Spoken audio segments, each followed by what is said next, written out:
Good afternoon and welcome to our live coverage of the NASA SpaceX Crew 9 mission as it returns to Earth. Dragon Freedom departed the International Space Station at 1:05 a.m. Eastern. That was 10:05 p.m. Pacific time on March 17th for those of us here in California. On board Crew 9 are NASA astronauts Nick Hague, Suni Williams, Butch Wilmore, and Roscosmos cosmonaut Alexander Gorbanov. And they are now on their way to the targeted splashdown site off the coast of Tallahassee, Florida. My name is Kate Tice, Senior Quality Systems Engineering Manager here at SpaceX. And joining me today from NASA Communications is Sandra Jones. Thanks, Kate. It's always such a pleasure to be here. Upon departing the International Space Station, Dragon underwent a sequence of departure burns. The crew then had a rest period and has since kicked off preparations for re-entry, including getting into their spacesuits and successfully performing a leak check. The next phase of the mission is when things will really start to amp up. Dragon has a series of steps to complete before returning Crew 9 home. That's right. First, Dragon will maneuver to the correct attitude and jettison its trunk, which is the cylindrical, unpressurized lower part of the spacecraft. The trunk is currently connected to the aft or bottom section of Dragon, where the heat shield is located. But in order to expose that heat shield and get the vehicle ready for atmospheric reentry, we're going to jettison that trunk. From there, the spacecraft will use its forward thrusters to perform a deorbit burn, which will put Dragon on a trajectory to return to Earth. This burn will last about 7.5 minutes once it starts. The deorbit burn uses Draco thrusters on Dragon, primarily the four located on the forward bulkhead, and is executed at the apogee, or the highest point of Earth's current orbit around the Earth. This deorbit burn will alter Dragon's path to ultimately line it up to re-enter Earth's atmosphere and splash down off the coast of Florida. Splashdown today is planned for 2:57 p.m. Pacific or 5:57 p.m. Eastern. The Crew 9 mission began a little differently than usual, since Butch Wilmore and Suni Williams were already aboard the space station when Nick Hague and Alexander Gorbanov arrived in the Crew 9 spacecraft in September. Having arrived as the crew flight test crew for Starliner, Wilmore and Williams were fully incorporated into the space station's Expedition 72 team and began research and other work aboard the station along with the other crew members. Additionally, Williams commanded the orbiting laboratory for much of the expedition. And after a successful liftoff and separation from Falcon 9, Nick and Alexander made a short flight on board Dragon to the International Space Station in September. Both veterans of long-duration station missions, both Williams and Wilmore conducted spacewalks during their 9 months in space. Having had the capacity to leave the station at any point, had there been some type of emergency, the crew members began packing for their voyage home about a week ago and worked through tasks and shared lessons learned with the newly arrived Crew 10 team, who arrived just a few days ago. For return operations such as this, NASA and SpaceX closely coordinate with the United States Coast Guard to establish a safety zone to ensure public safety and for the safety of those involved in the recovery operations, as well as the crew on board the returning spacecraft. Multiple notices are issued to mariners in advance of and during recovery operations, and Coast Guard patrol boats are deployed to discourage boaters from entering the splashdown zones. Now, we do want to stress to the public the need to respect this safety zone. Recovering a spacecraft from the water is a hazardous task, and any other boats interfering increases risk to the astronauts in Dragon, the teams working to recover them from the water, and the safety of those that come too close. So for the safety of the crew and your safety, we recommend you sit back and watch as we'll be bringing you the best possible views of our astronauts' homecoming. And they will be the best views that you can get. So let's take a minute to meet our returning crew. U.S. Space Force Colonel Nick Hague is your Crew 9 commander.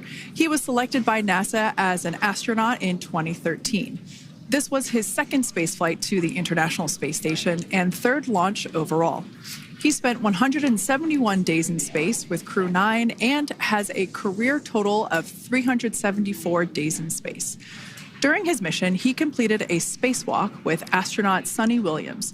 That was his fourth spacewalk, earning him a career total of 25 hours, 56 minutes of spacewalking time. Before Crew 9, Haig previously served as a crew member of Expedition 59 and 60 back in 2019.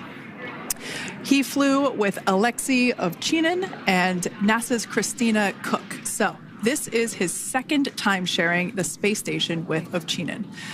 The Kansas native is a test pilot of a distinguished graduate of the United States Air Force Academy.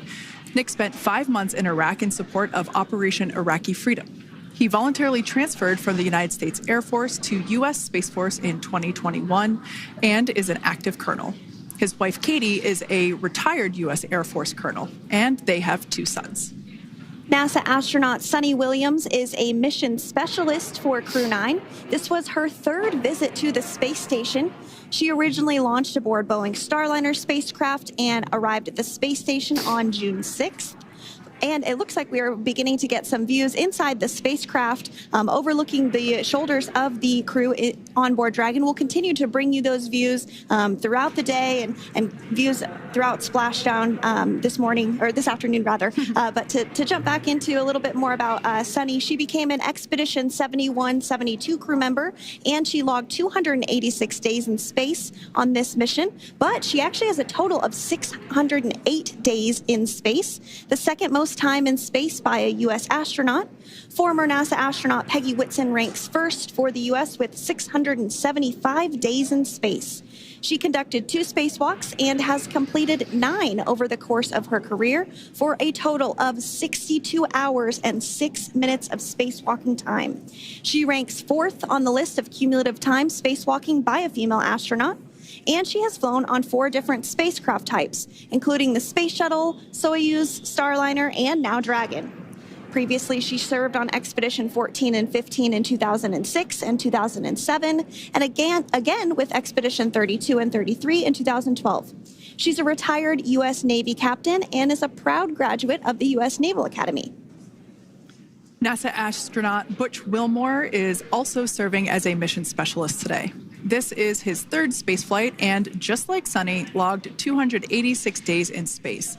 He conducted 1 spacewalk and completed 5 over the course of his career, earning him a total spacewalking time of 21 hours, 2 minutes.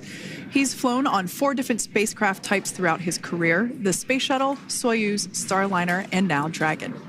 Previously, the Mount Juliet, Tennessee native served on STS-129 in 2009 and Expedition 41 and 42 from 2014 to 2015. Wilmore is also a retired captain in the U.S. Navy. And Alexander Gorbanov is a 3rd mission specialist serving on today's mission. Crew 9 was his very first spaceflight to the space station, earning him a total of 171 days in space over the course of his career. Gorbanov, along with Nick Haig, saw the arrival of 4 visiting vehicles and saw the departure of 4 as well. The duo orbited the Earth more than 2,700 times during their mission.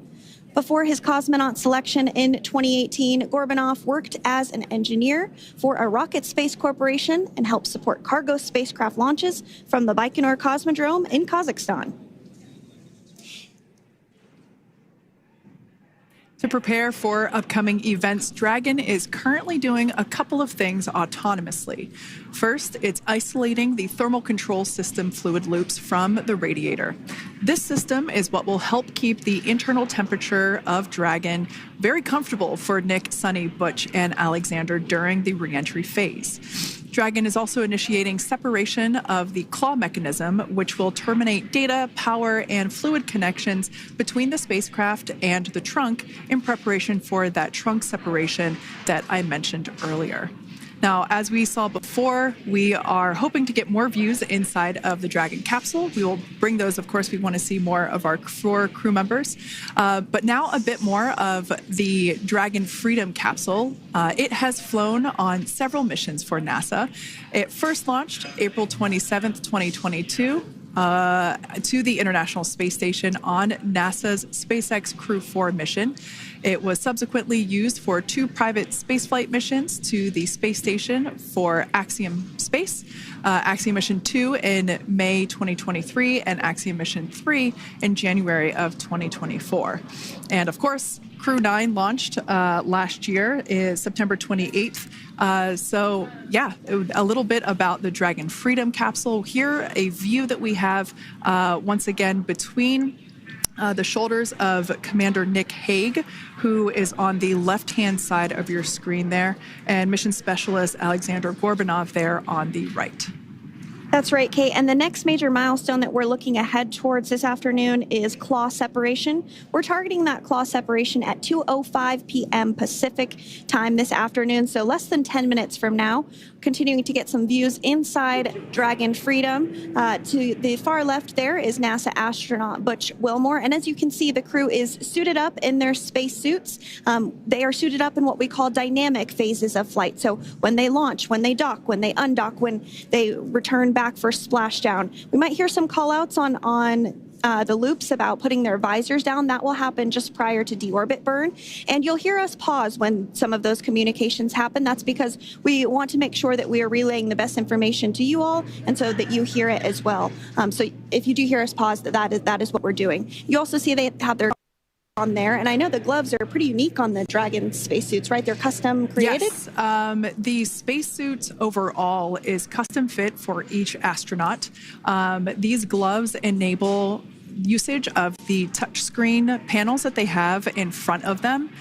We can't see it from this view, but that view we saw earlier between Alexander Gorbanov and Nick Hague, that is a touchscreen. It allows the crew to monitor everything that Dragon is doing, along with those tablets that they have there on their legs. So yeah, the spacesuit itself is intended to act as a mini spaceship, if you will, as once the visors are closed, it is able to maintain a pressure in the unlikely event of a depressurization event for Dragon. So there we can see those screens I was talking about. So there in the center, we've got the location tracker, as well as on the left-hand side, it's mapping out the operations that Dragon is executing. The crew has to remain well informed of all these things that Dragon is doing autonomously. That basically means that Dragon is flying itself.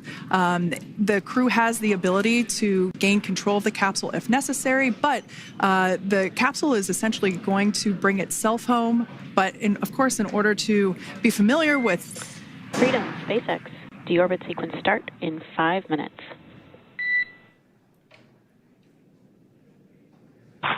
Freedom Cup. And so we did hear that call out for the deorbit sequence start to begin here in 5 minutes. That call from the ground came from the core, or crew operations resource engineer here in Hawthorne, mission control just behind us. And that went up to Commander Nick Hague. He's going to be doing the majority of the communications during the flight downhill today through Splashdown, and they'll be communicating with the core all along the way. Now, we did mention that they are flying on Crew Dragon Freedom. The naming of spacecraft has gone all the way back to the very beginning of this human spaceflight program. This is a nod to Alan Shepard naming his spacecraft Freedom 7 during the Mercury program. And so the crew that first flew up on Freedom a few years ago had the opportunity to name this Dragon, and they named it Freedom. That was Crew 4 that was the first flyers on this spacecraft. It's also flown for Axiom Mission 2 and 3, and then, of course, today for Crew 9 as well.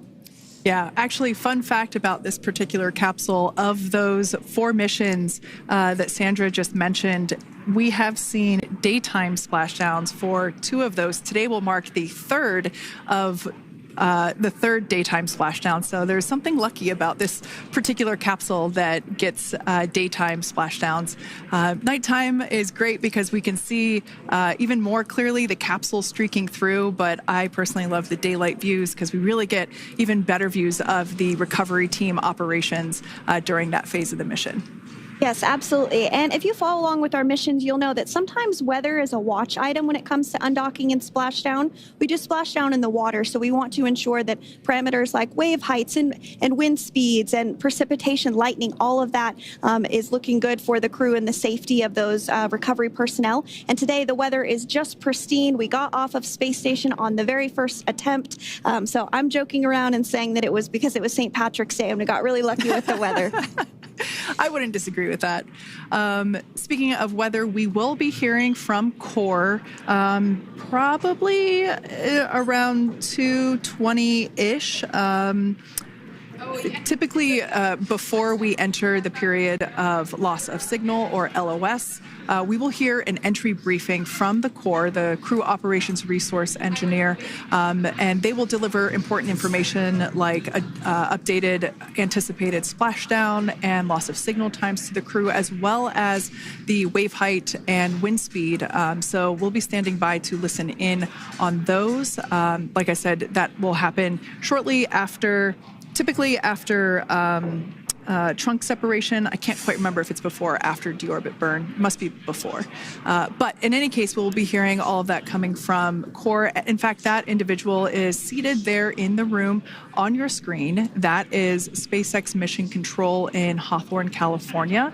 That room is located just over our shoulders. And that is where Dragon operators are standing by on console, monitoring the progress of Dragon as it continues its way home. It's been, at the point of splashdown, it'll be about 17 hours since Dragon undocked from the International Space Station.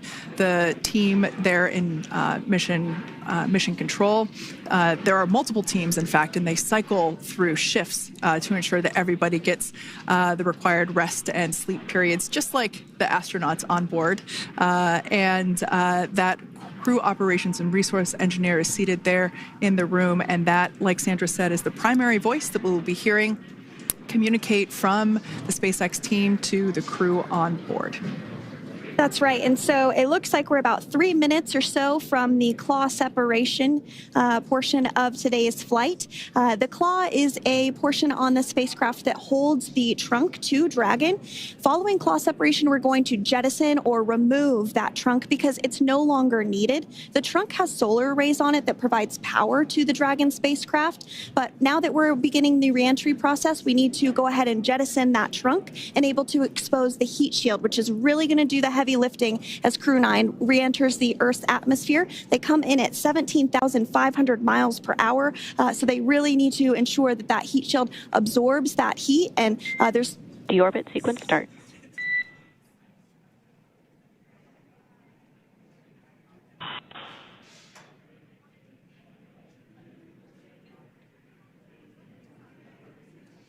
And so we did just get communications there that the deorbit sequence start has begun.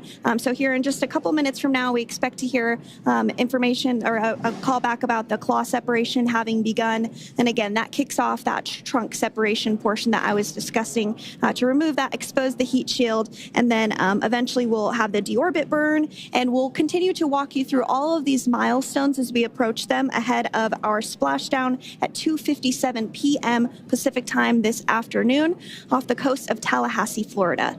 Yeah, we're very excited to bring the Crew 9 crew home. Sandra, we were talking about the trunk separation. That trunk is on a trajectory that will re-enter in the atmosphere and break up upon that re-entry. The heat shield itself is one of my favorite parts of the Dragon capsule. It is the workhorse of the re-entry phase. It will work to protect the Dragon capsule and the crew members on board during the re-entry phase as the temperatures outside of the capsule build up to, I believe, about 3,000 degrees Fahrenheit in excess of. And meanwhile, the interior of Dragon stays a very comfortable temperature. That heat shield does a lot of the work, and we'll see that plasma build up on the exterior of the capsule.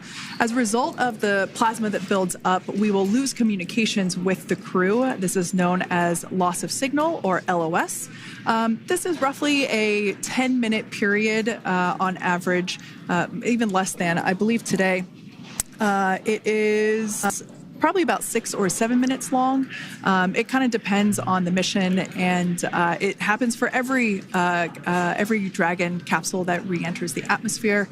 Due to that plasma buildup, we're not able to communicate or command the capsule, so we stand by while we wait to regain communication after we pass through that period of loss of signal and get what's known as AOS, or acquisition of signal. So continuing to stand by for claw separation, and then we'll look towards trunk separation. It'll be just about a minute or so after that. That happens pretty rapidly in succession. Some of our milestones will take a little bit longer throughout the day. For example, we will have a deorbit burn after that will take about 7.5 minutes and helps get Dragon set up in the right trajectory to splash down in the Gulf off the coast of Florida. So continuing to stand by for claw separation.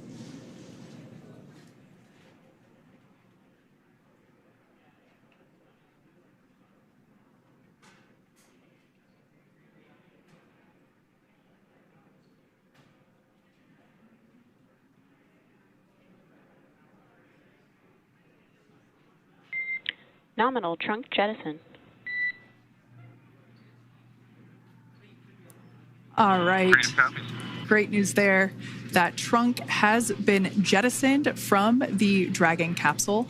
So the cloth was separated. That's the mechanism that connects the telemetry and power between the Dragon capsule and the trunk. In order to expose the heat shield underneath Dragon, we had to jettison that trunk, and so we just got confirmation that that has happened. So that is great news.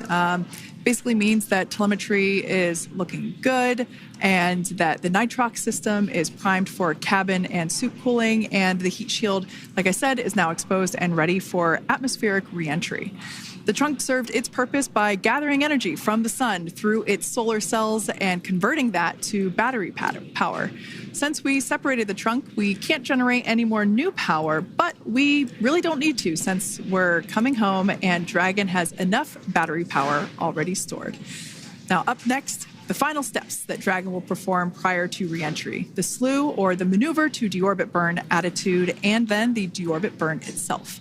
This deorbit burn is the last time that the forward Dracos, which are the 4 thrusters located on top of the spacecraft under the nose cone, it's the last time that they will ignite. The deorbit burn will place Dragon on a precise trajectory to return to the splashdown zone off the coast of Florida, off the coast of Tallahassee, Florida, and that will last about 7.5 minutes once it starts.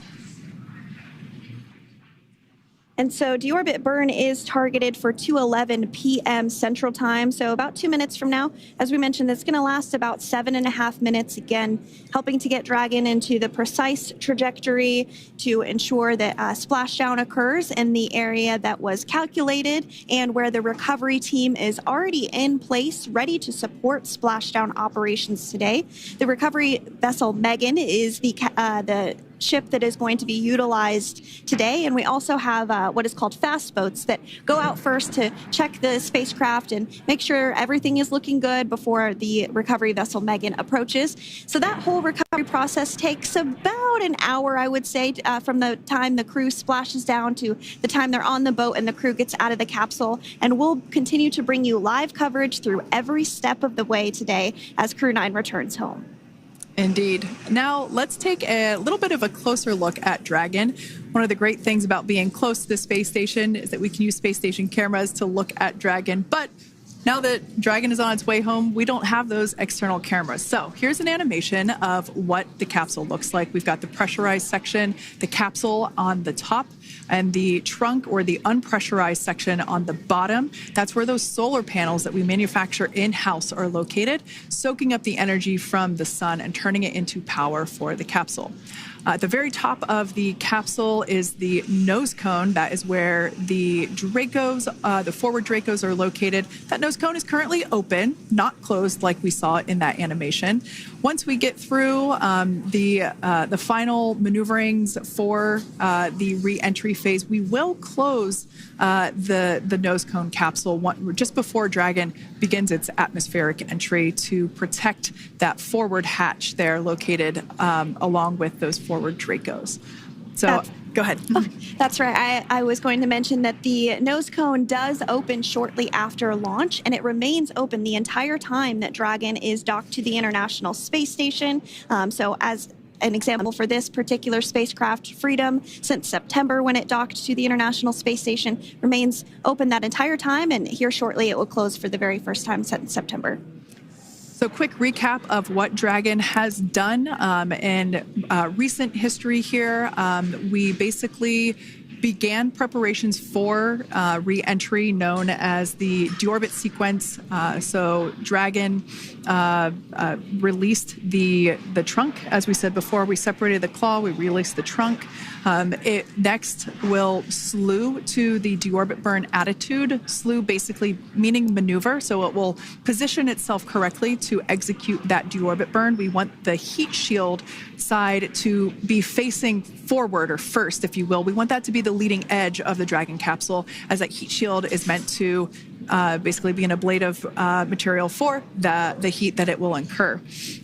Once we complete that deorbit burn attitude slew, we will initiate the deorbit burn itself. That will last for several minutes, expecting that to be to start here any moment now, actually, and then it will go until about 2:18 p.m. Pacific time or 5:18 p.m. Eastern time. And I did hear confirmation that deorbit burn is underway. As we mentioned, it's about a 7.5 minute burn. So within the last 10 minutes, Dragon has jettisoned its trunk and initiated the deorbit burn just seconds ago. As mentioned earlier, for those operations, NASA and SpaceX closely coordinate with the United States Coast Guard to establish a safety zone to ensure public safety and for the safety of those involved in the recovery operations, as well as the crew on board the returning spacecraft. Multiple notices are issued to the mariners in advance of and during recovery operations, and Coast Guard patrol boats are deployed to discourage boaters from entering the splashdown zones. So we do want to stress to the public the need to respect this safety zone. Recovering a spacecraft from the water is a hazardous operation, and any other boats interfering increases the risk to not only the astronauts in Dragon, but the teams working to recover them from the water and the safety of those that may come too close. So for the safety of the crew, which you see there on your screen, your safety, we recommend you sit back and watch as we'll continue to bring you the best possible views of our astronauts' homecoming. Yeah, as I mentioned earlier, this deorbit burn is the last time that we will utilize our 4 forward Draco thrusters. Forward basically meaning at the top of the Dragon capsule. Dragon Freedom has not yet entered the Earth's atmosphere. This deorbit burn is what will line the vehicle up and put it on its final trajectory to the landing site right off the coast of Tallahassee, Florida. So basically, it is the last burn that the Dragon spacecraft executes and is what really locks it in for that precise landing. As you can see on your screen right now, Nick, Sunny, Butch, and Alexander are using their screens to keep tabs on the burn duration, the Draco firings, and trajectory details such as entry angle, spacecraft perigee, and how much distance remains until deorbit burn termination. As I mentioned earlier, Dragon is flying itself. So all the crew has to do is stay strapped into their seats and keep tabs on things. Although I must say, if I had one of those window seats, it would be pretty difficult to restrain myself. Now, with Nick, Sunny, Butch, and Alexander ready to deorbit and splash down back on Earth, they will be heading to one of 8 targeted sites supported by SpaceX and NASA. All of these sites are located off the coast of Florida, either in the Gulf of America or the Atlantic Ocean. Spreading the supported sites across multiple locations helps maximize the return opportunities for this mission and future crews, lowering the chance that we'll have to wave off due to bad weather. For those of you following along, you'll know that today's splashdown marks our final Dragon recovery on the East Coast. After 6 great years of successful recovery operations off the East Coast, we'll be moving all Dragon recovery operations back to the West Coast. And as always, NASA and SpaceX jointly select our splashdown location. And for today, the prime recovery site is off the coast of Tallahassee, Florida. The selection process works with a lot of different variables, including the space station's orbital trajectory or path that it follows, what landing sites are available and have favorable weather, how much free flight capability Dragon has for the trip home, and the sleep schedules for the returning crew members, as well as, of course, the big one, the weather.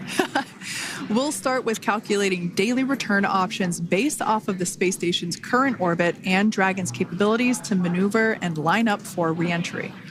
The time from undock to landing at the primary site can vary from less than 6 hours to more than 39. Getting home the quickest comes with some obvious benefits, but we always have to make sure the crew is properly rested for dynamic operations, preventing us from scheduling 20-plus hour days for them, of course. Trajectory and ballistic experts provide the daily opportunities that would line up Dragon with the 7 landing zones and split them into what we call ascending and descending opportunities. Dragon uses its Draco thrusters after leaving station to execute a series of altitude-lowering maneuvers and to line up with the selected primary site. It can also change to different alternative sites while in a free flight if sudden weather moves in that we may need to avoid. So, as we mentioned, weather is something we're constantly looking at, making the final call to proceed about 2.5 hours before the crew undocks. So for the Crew 9 return, we looked at a number of weather items. Some of the obvious ones are no rain or a chance of lightning in the recovery zone, both for the safety of the crew inside Dragon and the recovery teams in the water. And we're also looking for wind speeds to be less than 15 feet per second or about 10 miles per hour, and relatively calm seas so that we can safely execute recovery operations, which includes landing a helicopter on the recovery ship to fly Nick, Sunny, Butch, and Alexander back to Florida. Once Dragon began flying today, we had a number of additional checkpoints to either proceed towards the primary site, head to the alternate, or select a new zone based on real-time weather data. These checks happened all the way up until we were in the final hours before the deorbit burn, which has just about a minute or so left in it. And this is the last burn in the trip home that commits Dragon to re-entering the Earth's atmosphere. Now, we are currently waiting to conclude the deorbit burn. We've got less than a minute until that finishes. We will expect to hear a call out for nominal burn, which will confirm completion of that deorbit burn for Dragon Freedom. We can see images there from the touchscreen display panels that the crew utilizes in flight. We can see the visualization of exactly which one of the 4 forward Draco thrusters are firing. That's why you have kind of like a strobe effect there.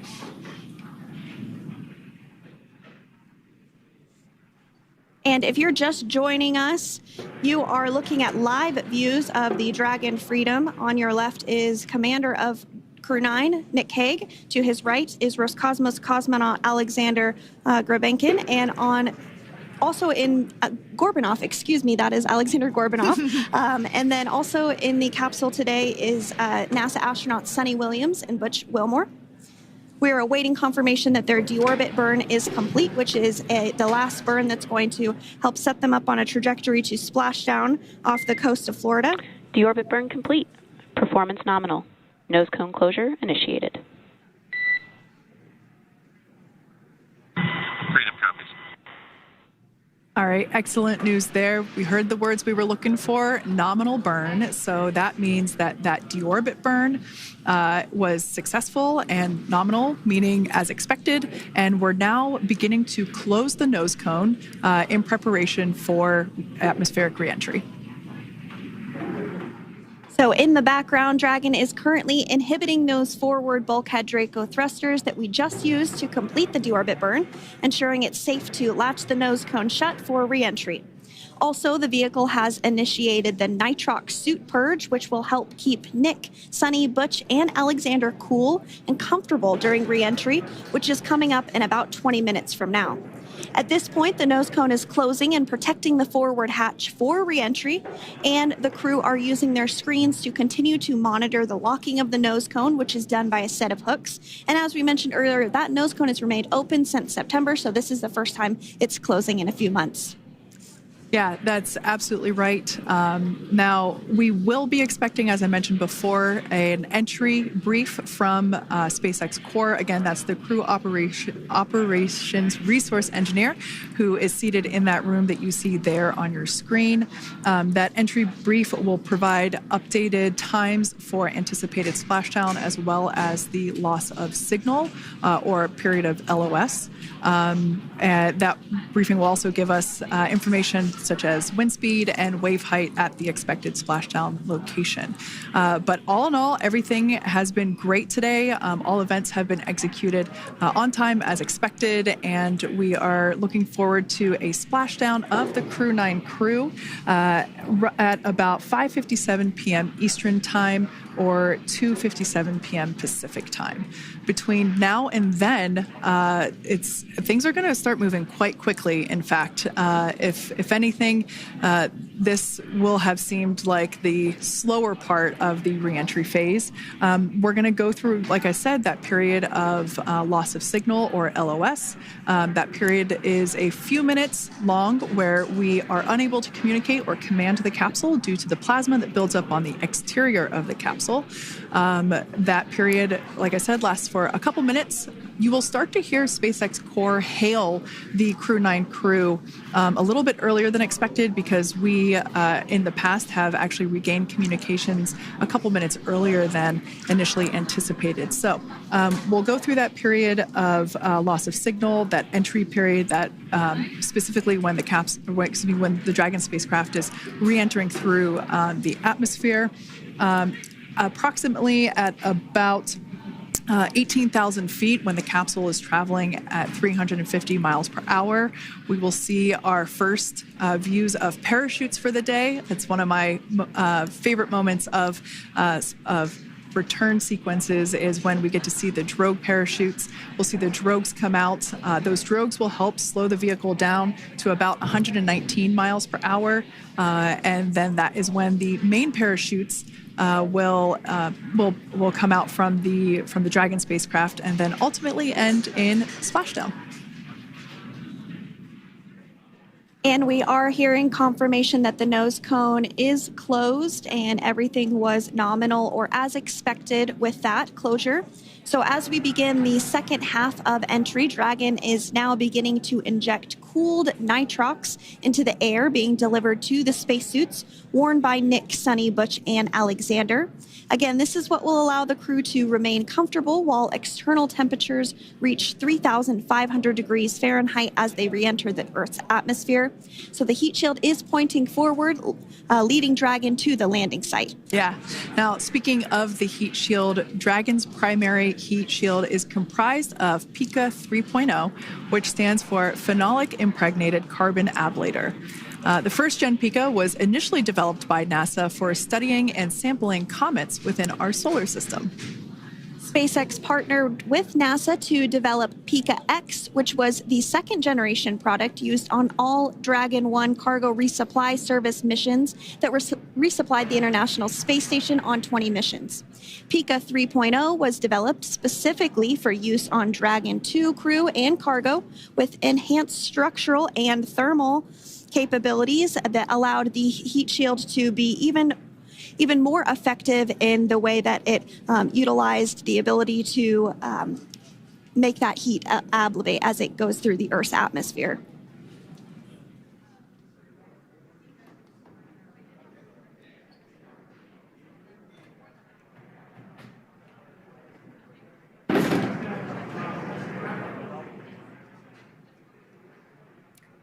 The remainder of Dragon is composed primarily of a SpaceX proprietary ablative material. It's another class of thermal protection which is lighter weight versus PICA and protects the underlying composite structure during reentry to ensure the structural capabilities are maintained. While Dragon will experience temperatures well over 3,000 degrees during peak reentry conditions, the characteristics of the thermal protection system coupled with the environmental control and life support system in the pressurized interior will ensure that Nick, Sunny, Butch, and Alexander stay cool and comfortable during all phases of reentry through splashdown. Now, if you've just recently joined us, we hope to regain views of our crew members inside Dragon Freedom, but we don't have those available at the moment due to ground station coverage. So we will bring those back to you as soon as we can. Now, after Dragon Freedom has re-entered the Earth's atmosphere, a series of parachutes will deploy to slow the crew's descent. First will be the 2 drogue parachutes, followed by the 4 main parachutes, and those will guide Dragon to its first contact with Earth since it launched back in September. Dragon will automatically deploy these parachutes when different pressure and positioning sensors on the spacecraft detect that they're at the right speed and altitude. Vehicle velocity at drogue deploy is approximately 350 miles per hour, and they deploy at about 18,000 feet.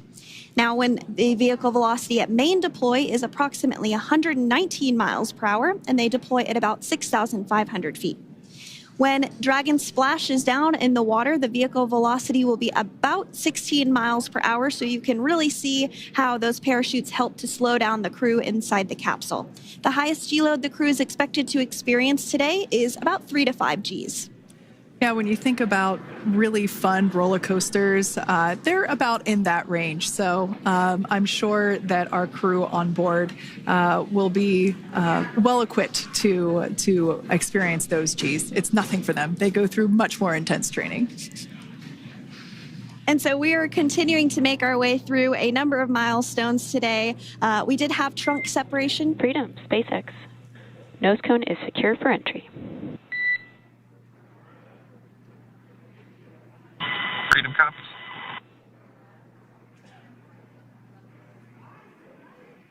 All right, great news there. That tells us that the final physical configuration change for Dragon is complete. We have closed that nose cone. This is the last physical change that Dragon undergoes prior to re-entering the Earth's atmosphere. It's important that that nose cone is completely closed because underneath it is not only where the 4 forward Draco thrusters are located, but it's also because that is where the forward hatch is located. That is the hatch that is utilized for the crew to ingress and egress from the station while it is docked on board. And since our capsules are flight proven and we reuse them on future space flights, we want to make sure that all of the integrity of that hardware remains intact. So that nose cone is successfully closed, and we're going to start moving pretty quickly here. As I mentioned before, we'll go through loss of signal. We'll get that signal back several minutes later, and then we'll see the parachute action. Yep, and then that's all ahead of Splashdown off the coast of Florida. We're targeting Tallahassee as our splashdown zone today at 2:57 p.m. Pacific time this afternoon. Now, you did mention the call to the crew. They'll do some additional calculations following that burn and potentially let us know if that splashdown time has changed at all. But right now, we are continuing to target 2:57 p.m. And you can see there on your screen a path of where Dragon will be re-entering today. So if you are in the southern tip of Mexico, you might have the opportunity to see Dragon. Because it's a daytime splashdown, you probably won't have too great of views, but potentially you'll have the opportunity to get a glimpse of it there.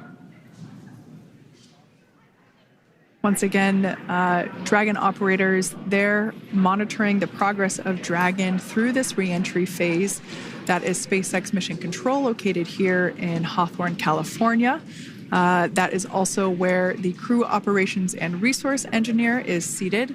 That person is the voice that we have heard multiple times and will continue to hear as the primary point of contact to the crew on board Dragon Freedom. We will also hear the voice of Commander Nick Hague. Basically, after we hear the Corps communicate something, we will hear Nick Hague indicate that they copy, that they heard the message well, some sort of recognition that the message was received. And if you joined us yesterday for our coverage during the undocking, we were communicating through something that's called a big loop. We do that when we're in integrated operations with the International Freedom, SpaceX, for entry sequence. Report when ready to copy.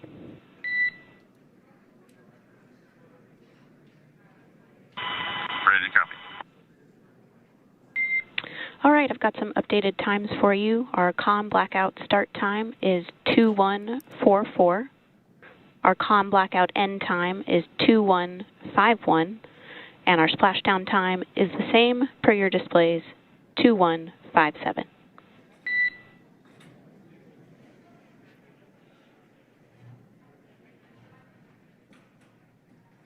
Okay.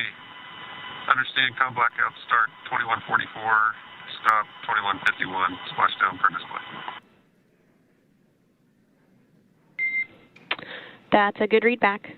And with that, please report when tablets are secured behind the elastic bands, restraints are tight, and visors are down. And copy, Wilco.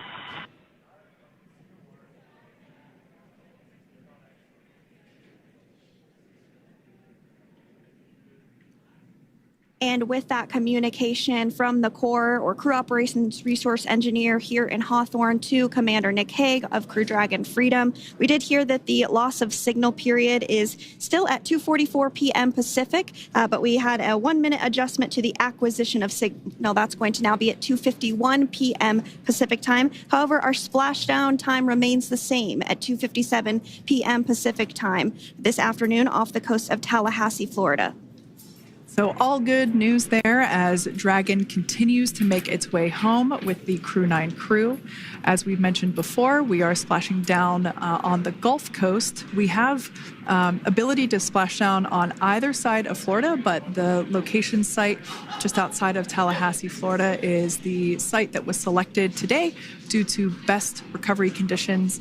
And as Sandra mentioned before, weather is always a watch item, but everything is looking great for that particular recovery location. So I'm sure once we start getting views from the recovery vessel, I have a feeling it's going to be a pretty beautiful afternoon. And we did mention that, of course, this is a daylight splashdown, so we should be getting some great views. We do have a couple of spacecraft called the WB-57, which are high-altitude planes that NASA utilizes during splashdown operations. Those are en route and going to be tracking the capsule as it makes its way through the atmosphere and should be providing some good views for us. Kate and I were just chatting about how we haven't had a daytime splashdown in a little while, so we're looking forward to the views along with you. Yeah. Nighttime views are also great because we can see that capsule streaking through the night sky quite brightly. So like Sandra, you said earlier, daylight will be a little bit less bright, but we will definitely be able to see the SpaceX recovery team operations much clearer. I could also imagine it's probably a little bit easier for the team themselves to do their work in daytime than at nighttime. We'll see them rush in really quickly with a couple of fast boats as they begin the initial safety checks and sweeps of the Dragon capsule while also retrieving the parachutes from the surface of the ocean. The recovery vessel, the main recovery vessel, will continue to make its way closer to the Dragon capsule. It is stationed a couple miles away from the actual recovery location, the splashdown location, for obvious safety purposes. So it takes a little while for that vessel to make its way over, but once it's closer, we'll have even better views of those recovery operations. And you may be wondering why sometimes we splash down in the daytime versus the nighttime.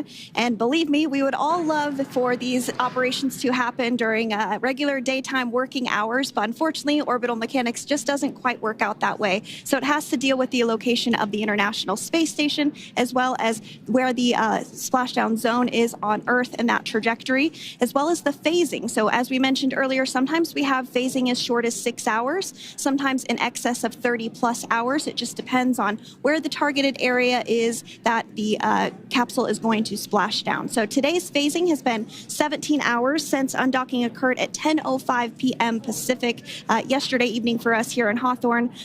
Early wee hours for folks on the East Coast and other areas of the United States.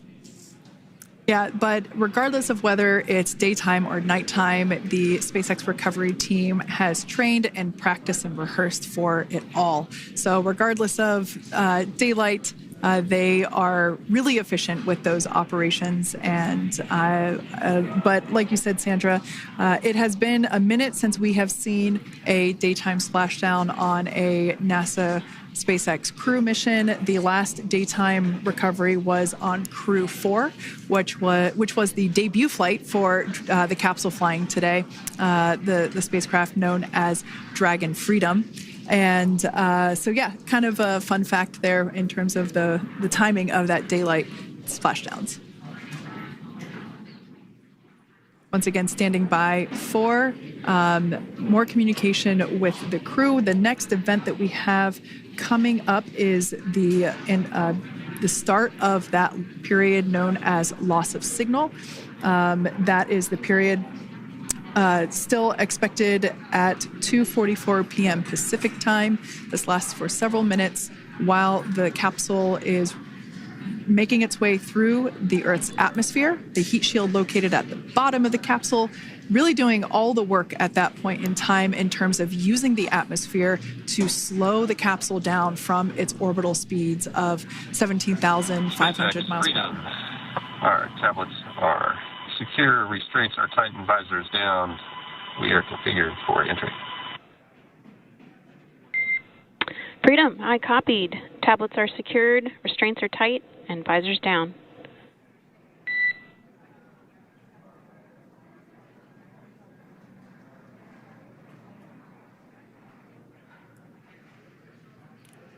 All right, great news there in terms of continuing to make progress. That back and forth communication we heard was just letting Core know that per their instructions, Crew 9 has now put away everything that was necessary in order to begin the re-entry, including those tablets that were located on their legs. Those are now stowed away. They've tightened that safety harness that we see there, and the visors are now down. So with all that being said, let's take a minute to meet our returning crew. U.S. Space Force Colonel Nick Hague is your Crew 9 commander. He was selected by NASA as an astronaut in 2013. This was his second spaceflight to the International Space Station and third launch overall. He spent 171 days in space with Crew 9 and has a career total of 374 days in space. During his mission, he completed a spacewalk with astronaut Suni Williams. That was his fourth spacewalk, earning him a career total of 25 hours, 56 minutes of spacewalking time. Before Crew 9, Hague previously served as a crew member of Expedition 59 and 60 back in 2019. He flew with Alexei Ovchinin and NASA's Christina Cook. So this is his second time sharing the space station with Ovchinin. The Kansas native is a test pilot and distinguished graduate of the United States Air Force Academy. Nick spent 5 months in Iraq in support of Operation Iraqi Freedom. He voluntarily transferred from the United States Air Force to U.S. Space Force in 2021 and is an active colonel. His wife, Katie, is a retired U.S. Air Force colonel, and they have 2 sons. NASA astronaut Suni Williams is a mission specialist for Crew 9. This was her third visit to the International Space Station. She originally launched aboard Boeing Starliner spacecraft and arrived at the space station on June 6th. Following the agency's decision to return Starliner uncrewed, she became an Expedition 71 and 72 crew member, where she logged 286 days in space on this mission. But Suni has a total of 608 days in space, the second most time in space by a U.S. astronaut. 5 minutes until predicted comm blackout. We'll see you on the other side at 21:51.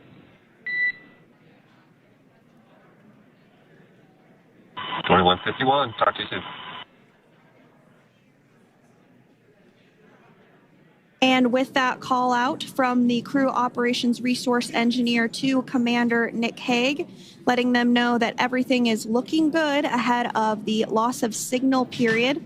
We will see the crew on the other side of the loss of signal period at 2:51 p.m. Pacific time this afternoon.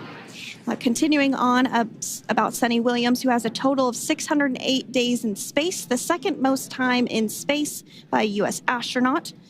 Former NASA astronaut Peggy Whitson actually ranks first for the U.S. with 675 days in space. Sunny conducted 2 spacewalks and has completed 9 over the course of her career for a total of 62 hours, 6 minutes of spacewalking time. She ranks 4th on the list of cumulative time spacewalking by a female astronaut, and she has flown on 4 different spacecraft types, including the Space Shuttle, Soyuz, Starliner, and now Dragon.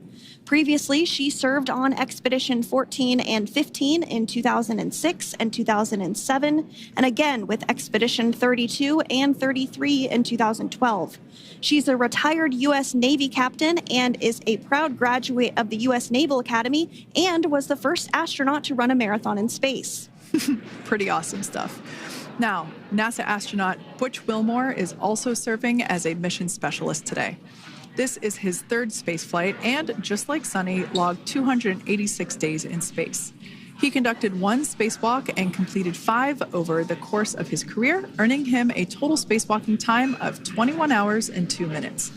He's flown on 4 different spacecraft types throughout his career: the Space Shuttle, Soyuz, Starliner, and now Dragon. Previously, the Mount Juliet, Tennessee native served on STS-129 in 2009 and Expedition 41 and 42 from 2014 to 2015. Wilmore is also a retired captain in the U.S. Navy. Next up is Alexander Gorbanov, who is a 3rd mission specialist serving on today's mission. Crew 9 was his first space flight to the space station, earning him a total of 171 days in space over the course of his career. Gorbanov, along with Nick Hague, saw the arrival of 4 visiting vehicles and saw the departure of 4 as well. The duo orbited the Earth more than 2,700 times since September. Before his cosmonaut selection in 2018, Gorbanov worked as an engineer for a rocket space corporation and helped support cargo spacecraft launches from the Baikonur Cosmodrome in Kazakhstan.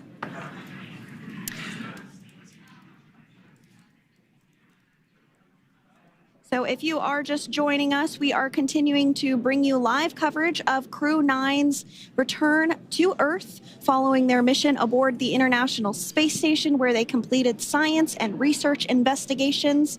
We are targeting splashdown off the coast of Florida at 2:57 p.m. Pacific time. The next major milestone that we'll look ahead towards is what we call loss of signal, or LOS, when we won't have communications with the crew because they will be re-entering the Earth's atmosphere. And during this process, there is plasma that builds up around that heat shield, so we are not able to communicate with the crew, but we are anticipating to regain communications with the crew at a short time from now at 2:51 p.m. Pacific time today. As we said before, everything continues to look good for the return of the Crew 9 team. We are about to go into that period of loss of signal. Once we get views of the crew inside the capsule, once again, we will be sure to bring those to you. But that period of time is when plasma is building up on the exterior of the capsule, generating heat in excess of 3,500 degrees Fahrenheit. So we are unable to communicate or command the spacecraft at that time. And that includes, unfortunately, video feeds as well. So as soon as we get the views back inside Dragon, we will bring those to you. But until then, we are going to stand by and continue to monitor the progress of Dragon. Like Sandra just said, we are anticipating the blackout period to begin at 2:51 p.m. Pacific time, 5:51 p.m. Eastern time. This will last for several minutes. It's not super exact, even though we are predicting acquisition of signal, or AOS, to come back at 5:51 p.m. Eastern time. In the past, we have regained communication sometimes a little bit earlier than that, so we'll probably start to hear Core begin to hail Crew Dragon a minute or two prior to that anticipated acquisition of signal. But right now, Nick, Sunny, Butch, and Alexander are seated in their seats inside Dragon Freedom. Their visors are down, and they have put away or stored the tablets they had located on their upper leg to monitor Dragon's progress. Now they will be utilizing the touchscreen displays where the current operation and future operations will be displayed as they are able to monitor Dragon's progress continually. As I said before, Dragon is autonomous, meaning it is flying itself. So the crew stands by and monitors, and those touchscreen displays are what will be allowing them to do so and prepare for events such as parachute deploy. And while on board the International Space Station, Nick, Sunny, Butch, and Alexander contributed to over 900 hours of science and research investigations, which is really the key purpose of the International Space Station. Now, the International Space Station is celebrating a major milestone this year where they will be celebrating 25 years of continuous human presence in November. So if you're younger than 25 years, you've never known a day where there hasn't been a human living and working aboard the International Space Station, contributing to key science and research investigations that impact our lives here on Earth. There's research being done on Parkinson's, on osteoporosis, on cancer research, and a variety of other studies. Additionally, the microgravity laboratory provides a jumping off point for us as we venture back to the moon and onto Mars through longer duration space flights. One such example that the crew worked on during this mission was an alternative exercise device. In microgravity, the crew has to exercise for about 2 hours a day because they're not having the effects of gravity on their body. So to prevent bone and muscle loss, we counteract that with 2 hours of exercise per day. On board the International Space Station, they have 3 ways in which they can exercise. They have a bike, they have a treadmill, and they have a similar to a weightlifting machine that counteracts the microgravity environment. But a particular experiment that this crew tested out was a combination of all 3 of those in one smaller device. And this is really critical as we continue on to the moon, Mars, and beyond, because space is really important in spacecraft. So if we have something smaller that the crew might be able to utilize, that can potentially help us venture out even further into the solar system. So science is really the name of the game when it comes to the International Space Station. Some of the other science highlights that took place during this increment that are particularly interesting to me was we had the first wooden satellite that was deployed. This is a study to see if other materials might be more resourceful or renewable in space. So I'm really excited to see the results of that one as well.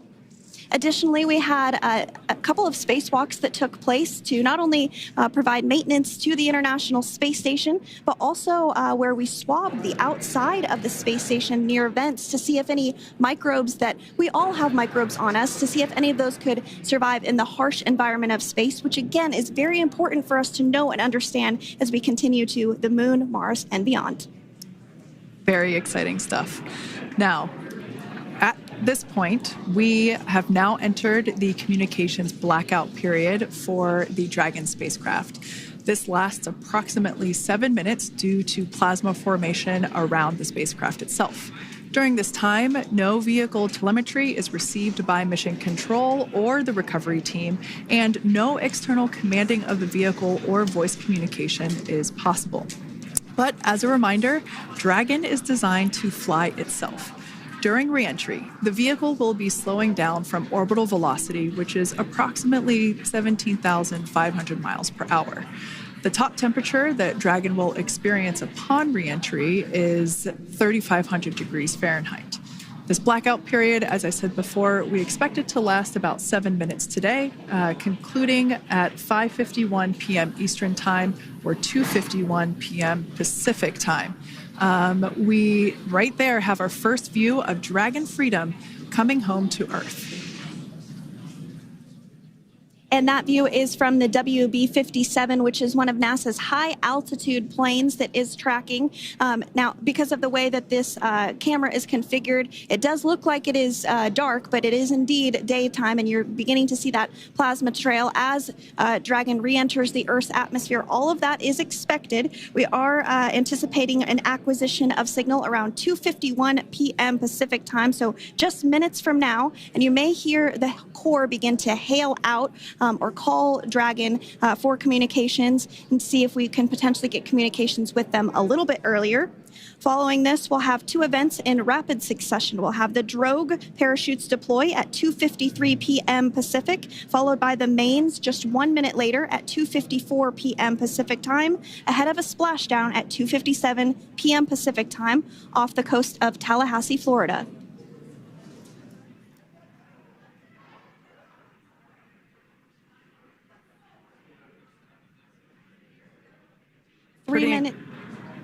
Pretty incredible views of the Dragon spacecraft making its way home back to planet Earth with the Crew 9 astronauts on board. Once again, this view is coming from the WB-57 plane. That heat shield we can see doing magnificent work as it works to... Freedom, SpaceX, comm check.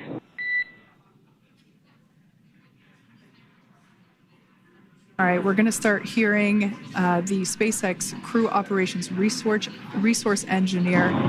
SpaceX Freedom is with you. 4.6 feet. Enjoying the ride. Copy that, Freedom. Great news there from Commander Nick Hague reporting back. We see a healthy flight computer. Expect automated chute deployment. Freedom copies. Like we said before, things moving very quickly as Dragon Freedom makes its way home. Next event coming up will be deployment of the drogue parachutes. This occurs around 18,000 feet. GPS has converged. Expect nominal altitude for drogue chute deployment.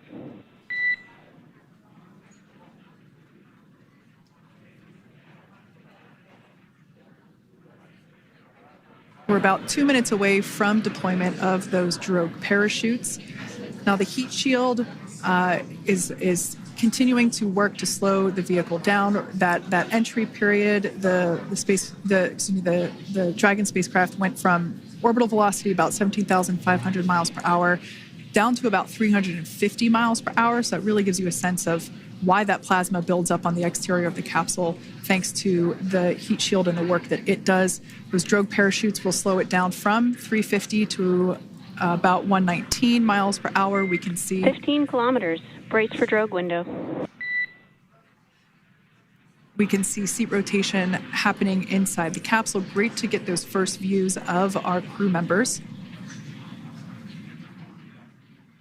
Once again, the capsules are going about 350 miles per hour when the drogues are deployed. Those drogue parachutes that we manufacture here in-house are going to slow the spacecraft down to 119 miles per hour. And that is when we will see the main parachutes deploy, and that occurs about 6,000 feet above the ocean's surface.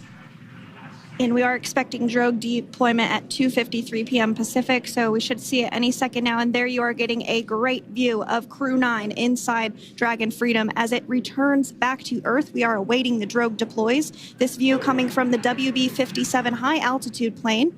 And there you see it on your screen, drogue deployment. Drogue descent rate nominal. You can hear the crowd here. Visual on 2 healthy drogues.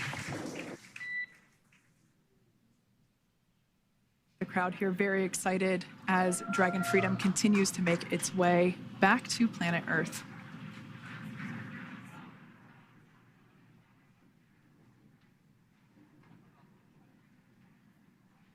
Next up, we'll stand by for the main deployment of the parachutes. The mains are quite a bit larger. You'll be able to notice the difference on your screen once they deploy, and they continue to ensure that the Dragon spacecraft slows down even further. As we mentioned, Freedom will be traveling 16 miles per hour when it splashes down off the coast of Tallahassee, Florida, here at 2:57 p.m. Pacific time this afternoon. And there we go. We have visual on 4 healthy mains. That view was from inside. Freedom copy.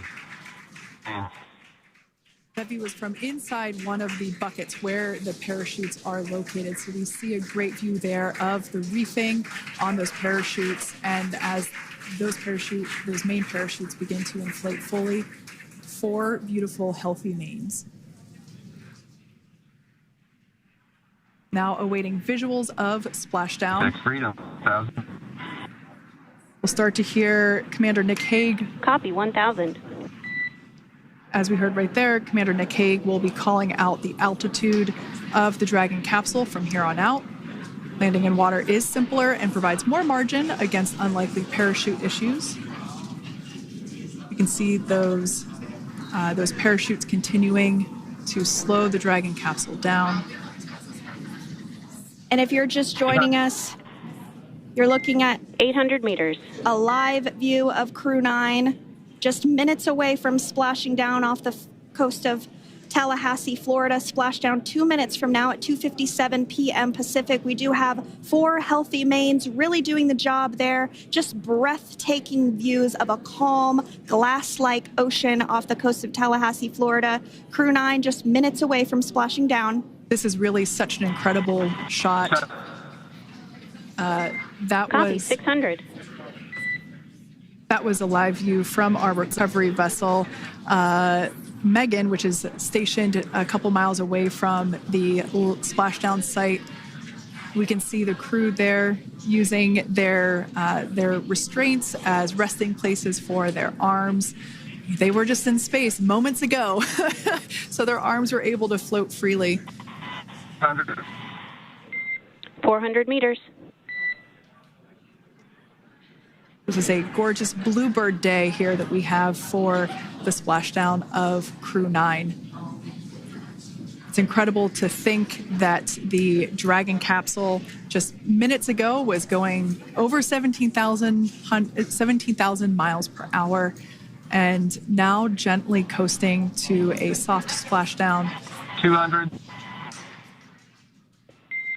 Copy, 200 meters. Brace for splashdown.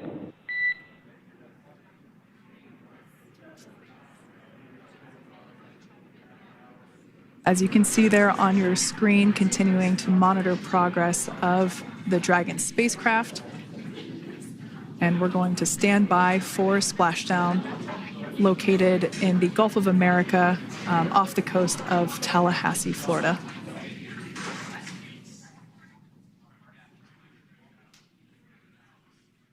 And splashdown. Crew 9 back on Earth.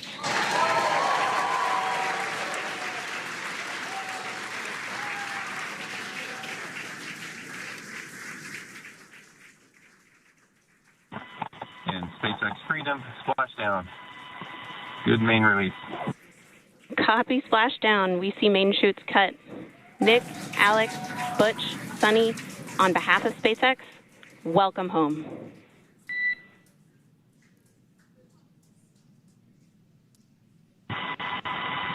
It is an amazing, what a ride. I see a capsule full of grins ear to ear.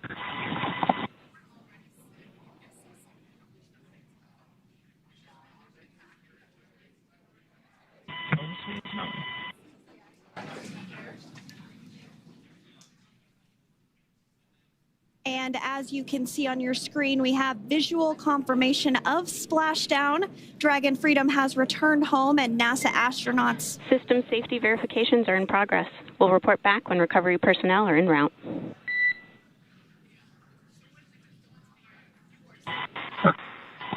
Understand. And we're in section 2, 4.800 landing response. And looking for your word on if it is necessary.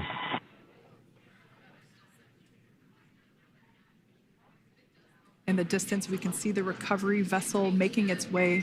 Copy, you're in section 2 for the environmental assessment in 4.800. That is not necessary today. Understand. Raising 5. So we will continue to have communications between the Corps and Nick Hague, the commander of Crew Dragon Freedom, which just splashed down 2 minutes ago off the coast of Tallahassee, Florida. Dragon Freedom has returned home with NASA astronauts Nick Hague, Sunny Williams, Butch Wilmore, and Roscosmos cosmonaut Alexander Gorbunoff. They're back on Earth after approximately 17 hours of a return journey from space. The SpaceX recovery ship and team have been waiting for Dragon's splashdown, and they will now make their way to the splashdown location. The teams have been ready and waiting about 3 nautical miles away, so it's going to take them about 30 minutes or so to make their way and to SpaceX Freedom. Pretty sure we're in Stable 1. Copy, Stable 1. We see the same. It's going to take about 30 minutes for the recovery team to make their way over to Nick, Sunny, Butch, and Alexander, who are still seated and secured inside that Dragon spacecraft there on your screen. Incredible views there of that thermal protection system, or TPS. That Dragon capsule was pristine, white color before it departed the station, and we can see how the reentry phase, the thermal protection system did its job. Now, if you're wondering what that hole, that like bucket area is, that is underneath the side hatch. That is where the main parachutes were stored. So when we saw the Dragon capsule docked at station, it looked very different. The panel that protects and covers the main parachutes, that was still intact, as well as the panels that enclose where the drogue parachutes are located. We can see those fast Freedom. boats. SpaceX is go for recovery personnel to approach. Expect personnel alongside in the next few minutes. Freedom copies.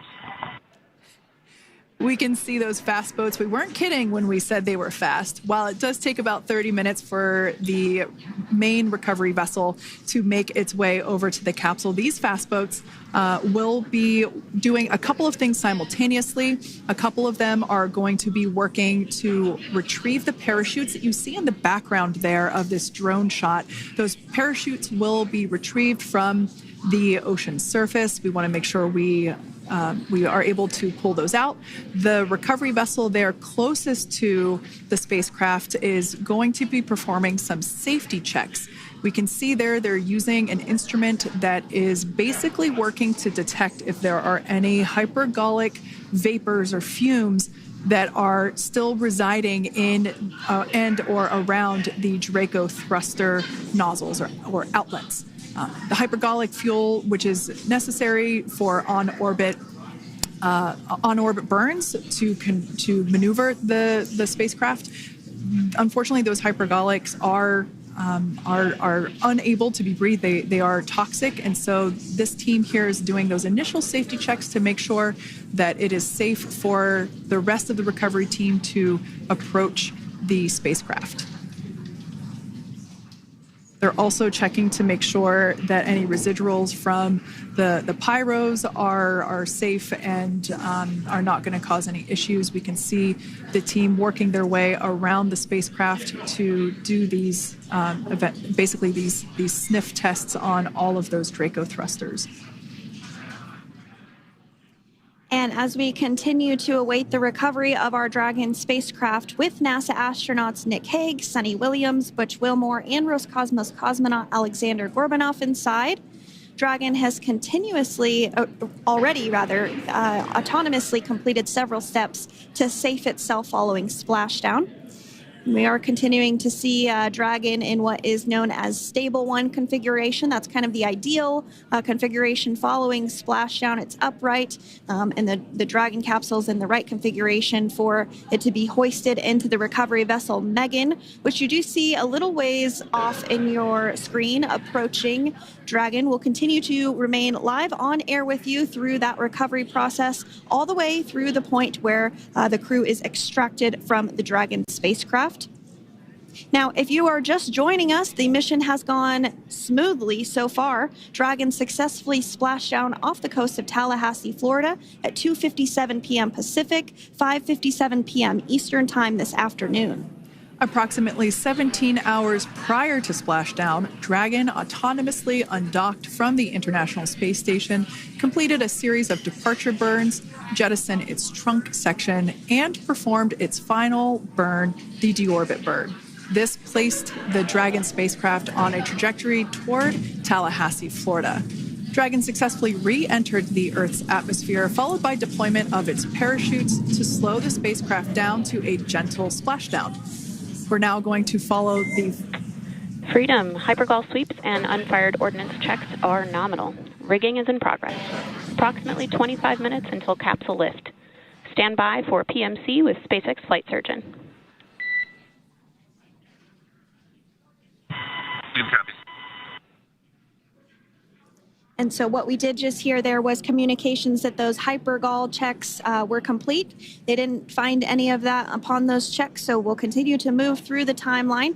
Next up is a process called rigging, which you see happening right now on your screen. This is when a SpaceX recovery personnel actually works to climb aboard the capsule and work through procedures ahead of lifting onto the nest of the recovery vessel Megan. We heard it's going to be about 25 minutes or so until that lift actually takes place.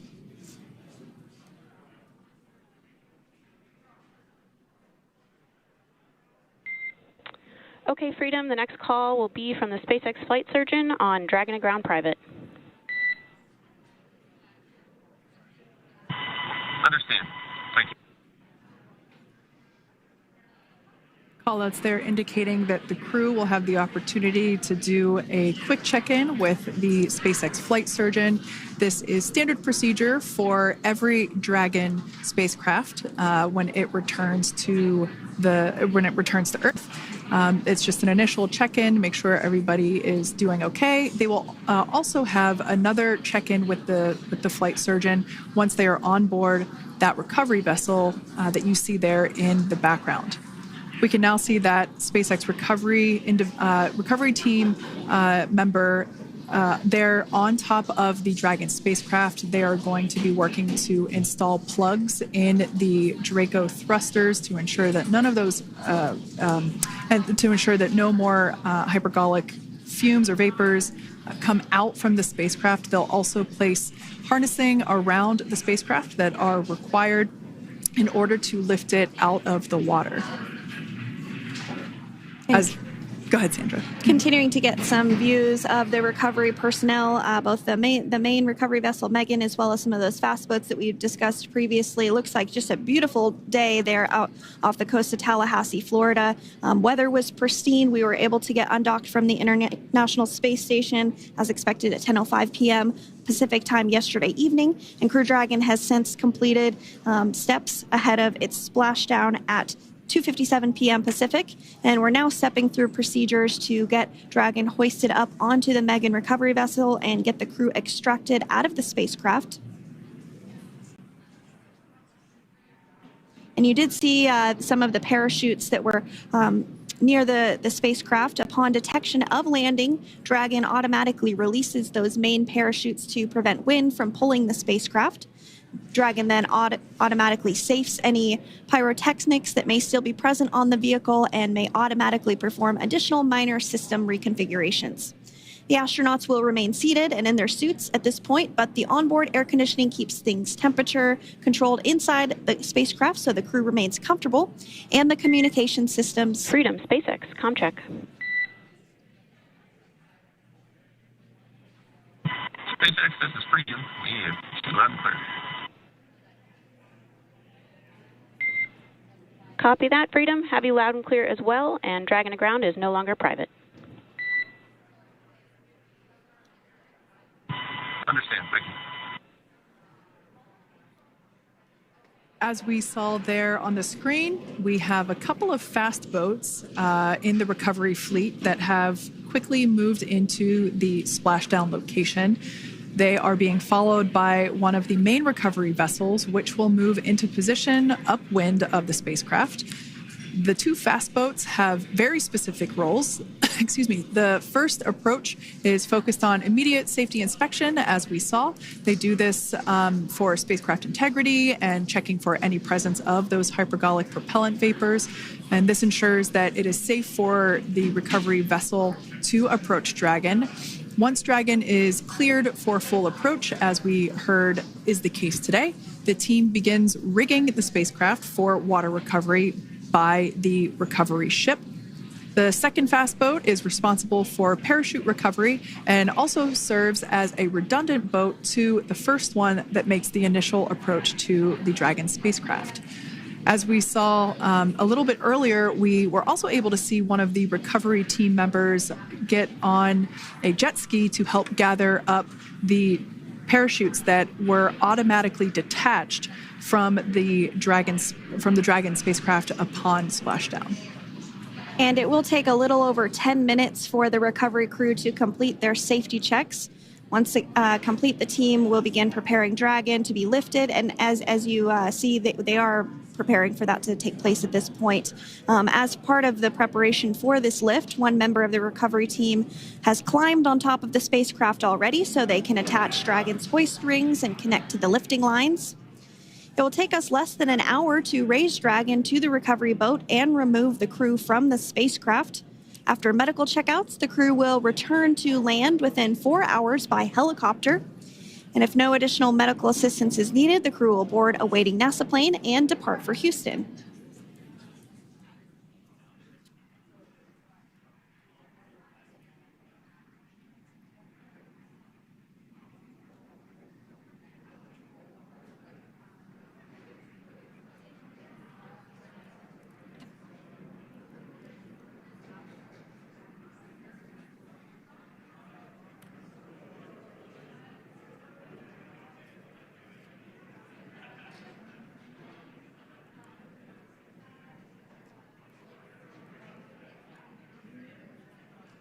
And as we continue to await Dragon to be hoisted up onto the ship, we have a very special treat. NASA Public Affairs Officer Jaden Jennings, who is actually on the recovery vessel and had a bird's eye view of the splashdown today. Jaden, how are you? How was the view from the recovery vessel? Hi, Sandra. How do you hear me? I've got you loud and clear, Jaden. It's so great to hear you.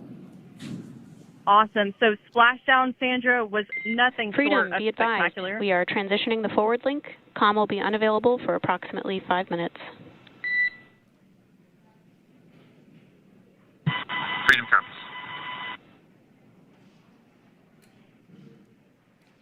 Thanks so much, Jaden. We did just have some communications letting us know that we'll have about a 5-minute period where we won't be able to hear from the crew. So please go ahead, tell us, how was the view from the recovery vessel? Absolutely. Yeah, I was mentioning earlier, Splashdown was nothing short of spectacular.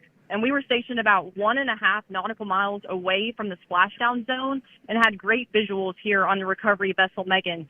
We actually saw a little of the smoke trail as the spacecraft was coming in, and then moments later we spotted those drogue chutes, and this was quickly followed by 4 healthy white and orange main parachutes. We then tracked Dragon all the way down as it slowly propelled into the ocean.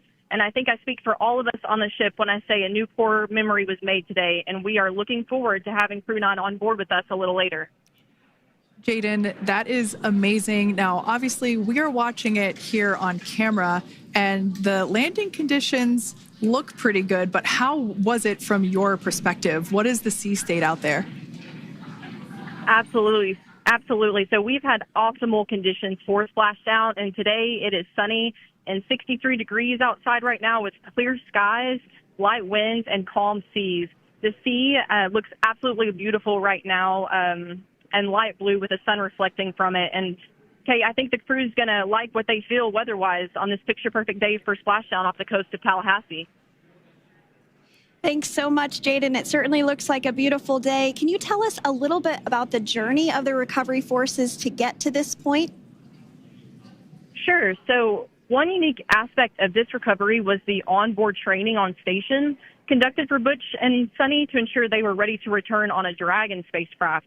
That training covered all aspects of their return, including nominal and contingency departures, deorbit burns, splashdown, and post-landing ops, which is what this team is preparing for now. As for the recovery teams themselves, we started the day taking a series of helicopters out to the vessel. And as standard, the recovery director and crew support teams were on that first helicopter out and took the time to get everything prepared on the ship. About 2 hours before splashdown, they deployed those fast boats and jet skis into the water. I was actually on the second helicopter out, and we were on the vessel about an hour and a half before splashdown and landed on top of the helicopter pad on the Megan. And the teams have been working diligently across their respective disciplines this week, executing what can only be described, in my point of view, as a logistical masterpiece, just ensuring every detail has been in place for Crew 9's return. That is such great news. I'm so glad that you're able there to experience it in person. Now, can you tell us a little bit about what's next to retrieve the crew for the recovery personnel on board? Yeah, Kate. So coming up next, Dragon will be hoisted into the on-deck translation system, or the nest, at the aft end of the ship, and then will be translated pretty quickly towards that egress platform. We'll perform another series of safety checks as final precautionary measures just to make sure there are no hypergolic vapors present before opening that side hatch. And then once that side hatch of the spacecraft is open, the crew will be assisted out of the capsule one by one from NASA and SpaceX. Freedom, SpaceX, ComCheck. Freedom's got you loud and clear. Thanks, Nick. I've got you loud and clear as well. We have completed our forward link transition.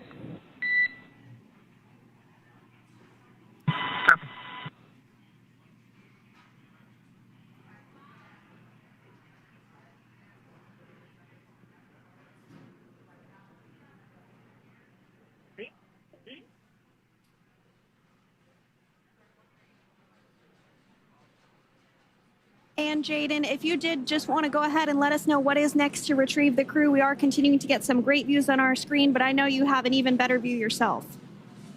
Oh, yeah, Sandra, this view is absolutely unbeatable. So just to kind of finish off what I was saying is once that side hatch of the spacecraft is open, that crew will be assisted out of the capsule one by one from NASA and SpaceX medical personnel, where they will then head to the med bay. And after those medical checks, they will get on that first helicopter out and arrive at the airport, where they will then board a NASA plane and then head back to Houston, Texas at the Johnson Space Center to begin their post-flight period. And we're eager to see the Crew 9 astronauts back on Earth, and we'll keep you updated on every moment of this process. And with that, I'll toss it back over to you guys at Hawthorne. Thank you so much. That was Jaden Jennings, NASA Public Affairs Officer, who watched Freedom splash down firsthand from the recovery vessel Megan. Thanks so much, Jaden. So we are continuing to get these great views on our screen here of Freedom. As we mentioned, it splashed down at 2:57 p.m. Pacific time off the coast of Tallahassee, Florida. The recovery personnel are continuing to step through procedures to hoist Dragon onto the recovery vessel Megan there, which is now coming into view. You can see just how close Megan is at this point, and that's that helicopter pad that Jaden was just discussing, where the crew will fly off of onto the coast of Florida, and then eventually they'll fly back to Houston.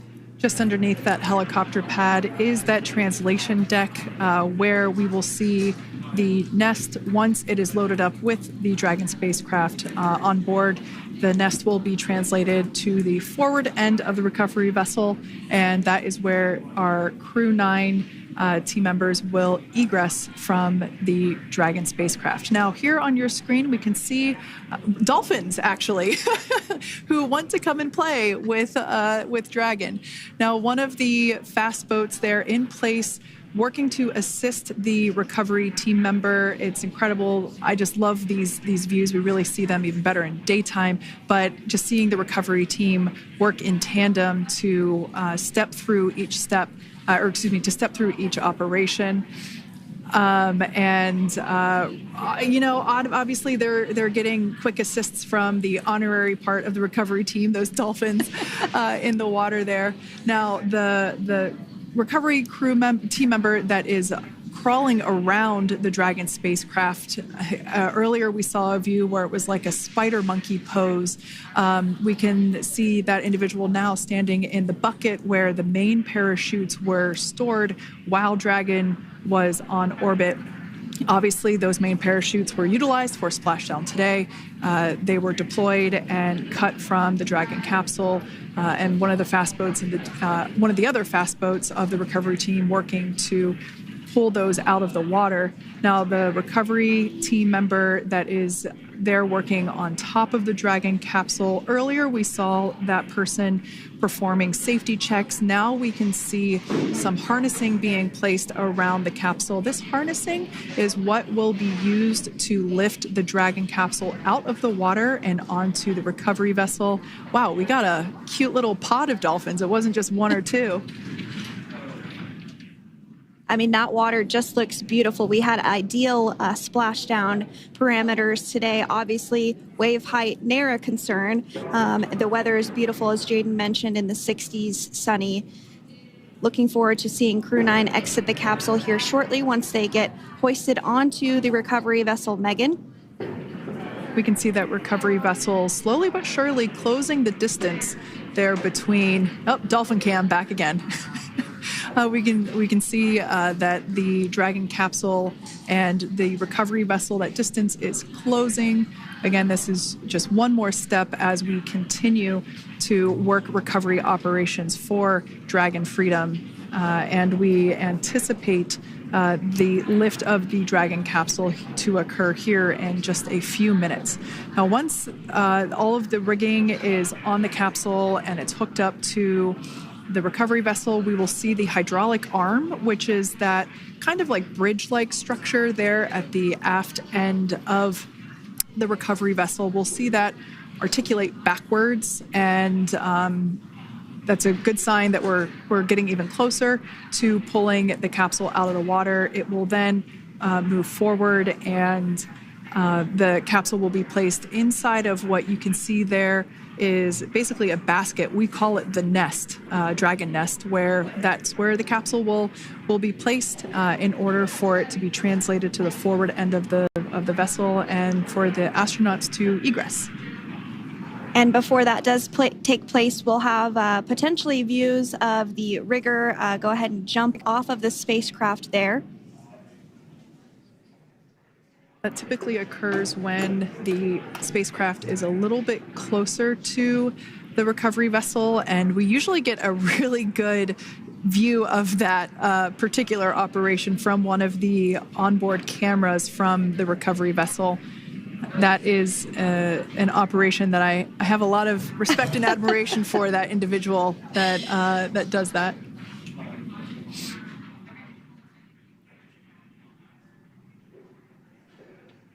So again, Dragon continuing to get closer and closer to the recovery vessel Megan.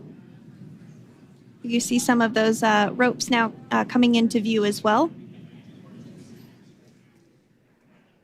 If you are just joining us, Crew 9 splashed down off the coast of Tallahassee, Florida at 2:57 p.m. Pacific time with NASA astronauts Nick Hague, Butch Wilmore, Sonny Williams, and Roscosmos cosmonaut Alexander Gorbunov.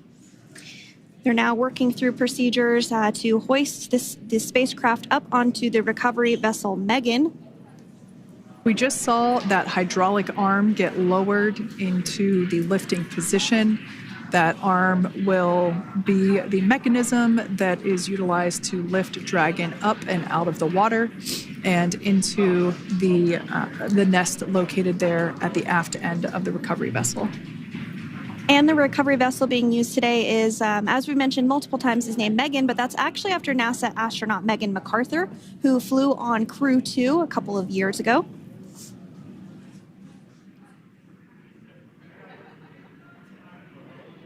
We're getting some views now from actually inside the boat. Yeah, you're exactly right. This view is straight down the recovery vessel.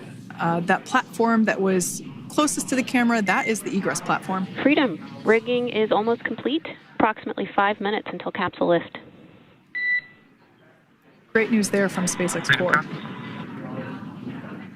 So about 5 minutes left until we see Dragon Freedom get lifted out of the water. That hydraulic arm, as I said before, is the mechanism that will lift it. It's quite swift, actually, the whole process of getting the spacecraft. Brace for capsule lift. Bracing. There it goes, Dragon Freedom being lifted out of the water and onto our recovery vessel, Megan.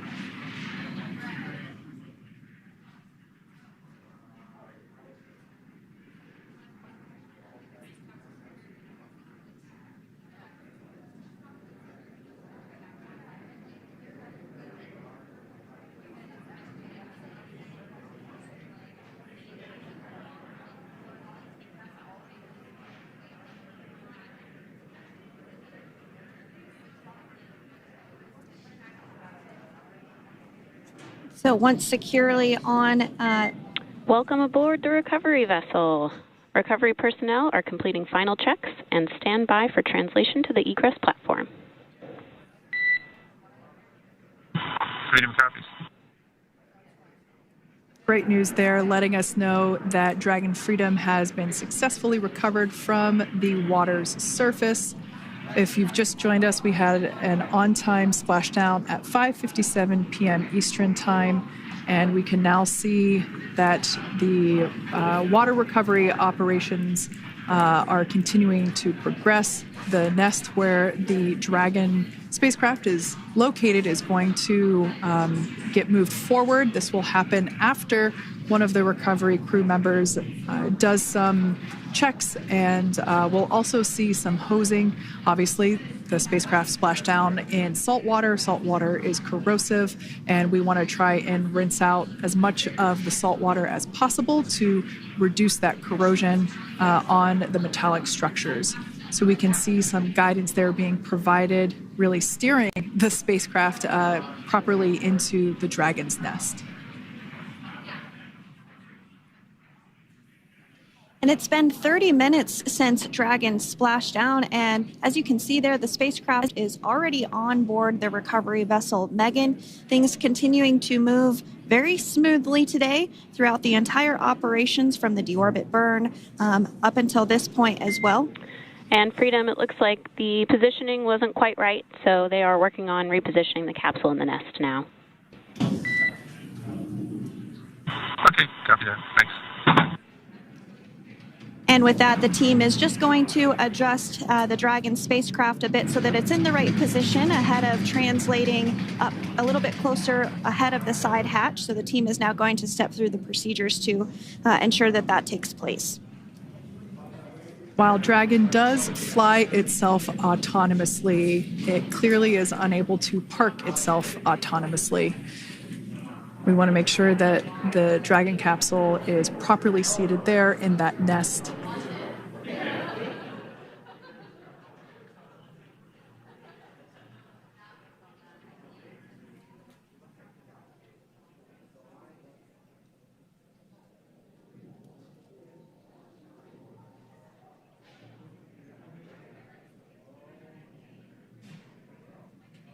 Once Dragon is fully seated in the nest, we'll probably see a bunch of that salt water come out from the bucket there located underneath the side hatch.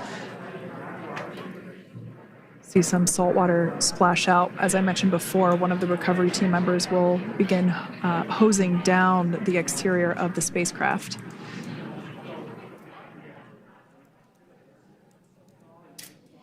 So you are continuing to get some great live views on your screen of Crew 9, which includes NASA astronauts Nick Hague, Sonny Williams, Butch Wilmore, and Roscosmos cosmonaut Alexander Gorbanov, who splashed down off the coast of Tallahassee, Florida, 2:57 p.m. Pacific time this afternoon. Now working to get that spacecraft situated in the nest.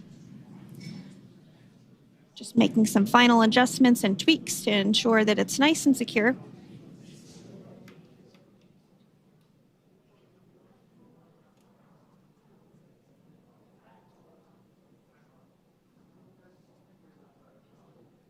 Once the spacecraft is seated and secured and oriented correctly in the nest, Dragon will be moved into the hangar located underneath that helipad that we saw earlier from the aerial views during recovery. All right, Freedom, looks like you are settled into the nest now. Team is working through hypergol sweeps. Copy all.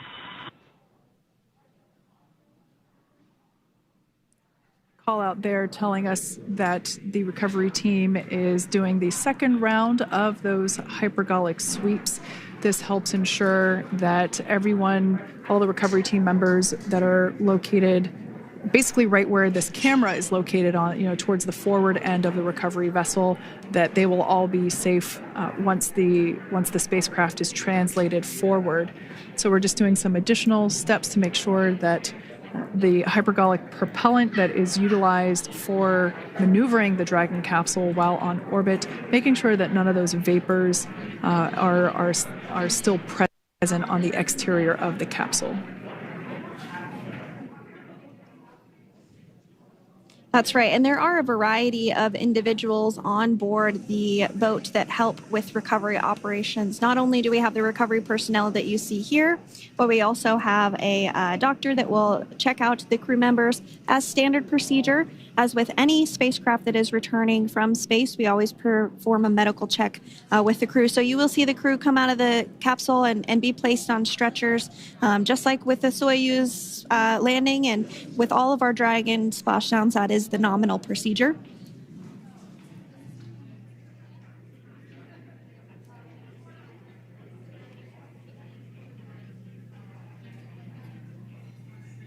We'll stand by to see Dragon Freedom translate or scooch up a little bit closer to the camera angle that we're seeing right here. And then teams will step through procedures to get that side hatch opened. You see it right in the dead center of your screen there. It's kind of that rectangular shape. It has not been opened since since Crew 9, which included Nick Hague and Alexander Gorbanov, launched back in September from the Kennedy Space Center in Florida. So that will be the very first time that hatch is opened. Once docked to the International Space Station, crew enter through the top hatch, which was where the nose cone is now closed. That's the hatch that they actually utilize to go ahead and get inside the International Space Station.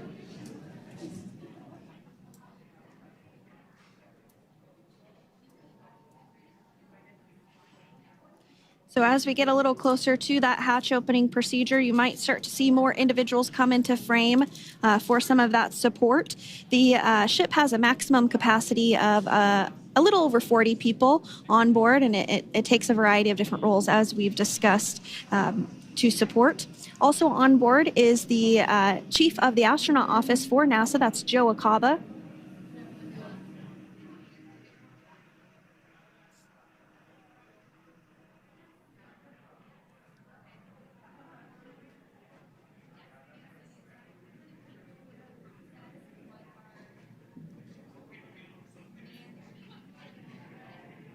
Now, while we are standing by for translation of the Dragon spacecraft to the platform there, the recovery platform that we see in the foreground, it is important to note that Nick, Sonny, Butch, and Alexander will be getting assistance from the recovery teams while exiting the spacecraft. This is the same process for any returning long-duration crew members.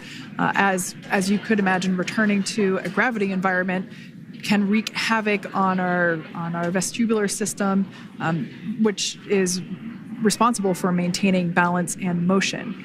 Of course, safety is our number one priority with this operation, so we'll see the crew members helped out of the spacecraft one by one, and they will be assisted the few feet to the medical quarters aboard the boat.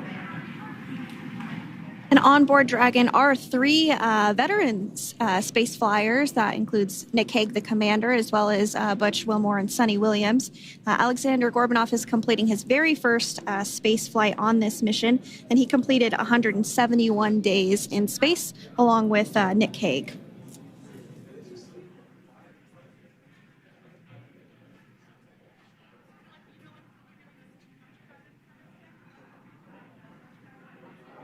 For those of you that have just recently joined us, well, I would encourage you to hit that rewind button and go back a few minutes. It was a beautiful splashdown of Dragon Freedom with the Crew 9 cohort on board. They had an on-time splashdown at 5:57 p.m. Eastern Time, 2:57 p.m. Pacific Time. We can see that the spacecraft... Freedom translation is in progress.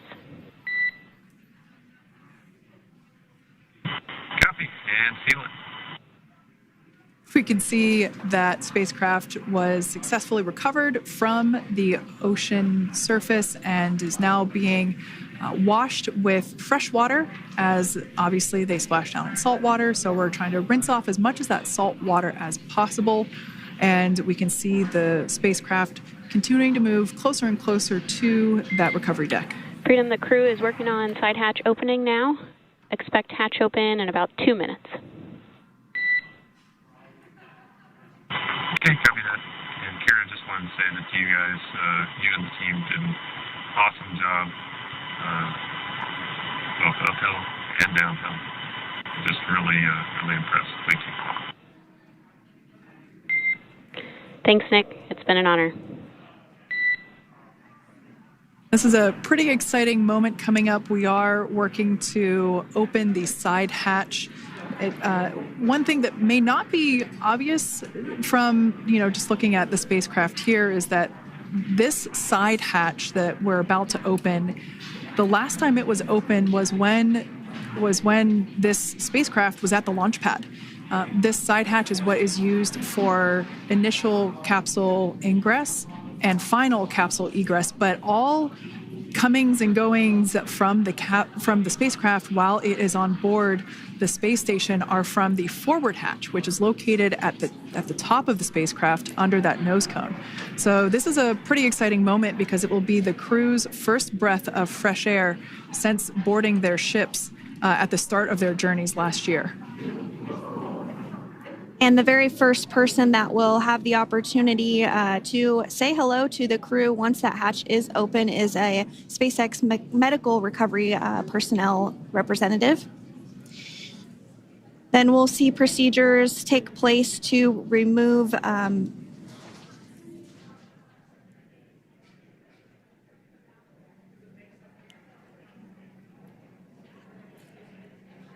the footrests of Dragon. That will just help the recovery personnel get a little bit more room to access the crew and help get them out of the spacecraft. Yeah, you're absolutely right. Safety is, once again, top priority here, and removing those footrests from all 4 seats will be helpful as a recovery, as a SpaceX recovery team member will actually go into the capsule, into Dragon Freedom to help the crew members unbuckle and stand up, and essentially we'll also see a fun little slide be put in place to help the crew members exit the spacecraft safely. So yeah, we're going to remove all 4 of those footrests to basically give a little bit more working room inside the spacecraft. That's right. And we did hear the go for that hatch opening, so we're just a couple minutes away from being able to see that. And then we might be able to get the chance to see a couple of views inside of the Dragon and see the crew following their splashdown. Now, opening that side hatch isn't quite like opening, the door to your car. We have to depress the seal around the side hatch, as well as, we'll now see them open that side hatch up.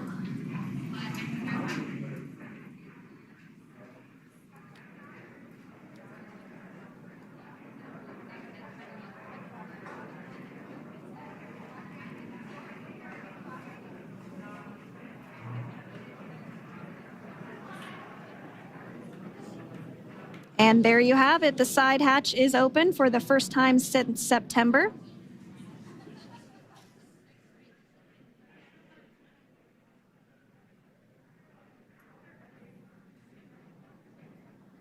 We can see some of the protective equipment there that was brought into frame that will help protect the edge of the side hatch, one from any potential damage. Oh, we can see the recovery crew member there taking photos of the side hatch seal. This is part of the standard operation for recovery. These photos will get saved into our procedure. We'll then install that protective frame around the side hatch. This helps to ensure that the side hatch itself, the edges of it, incur no damage while crew members are coming out from the spacecraft.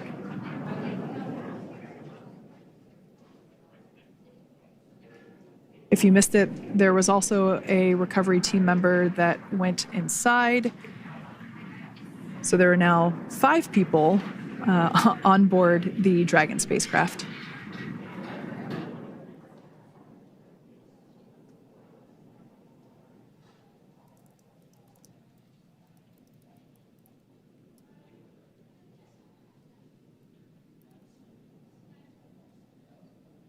And if you are just joining us, it has not yet even been an hour since Crew 9 splashed down off the coast of Tallahassee, Florida at 2:57 p.m. Pacific time. The crew is now on board the recovery vessel Megan, and the hatch is open. The next major milestone that we'll see is when the crew will actually egress or exit the spacecraft. But before that, they'll continue to, the recovery personnel rather, will continue to install that protective area around the hatch and then remove the footrests. So we're a couple minutes away from seeing the crew egress, but not too long away.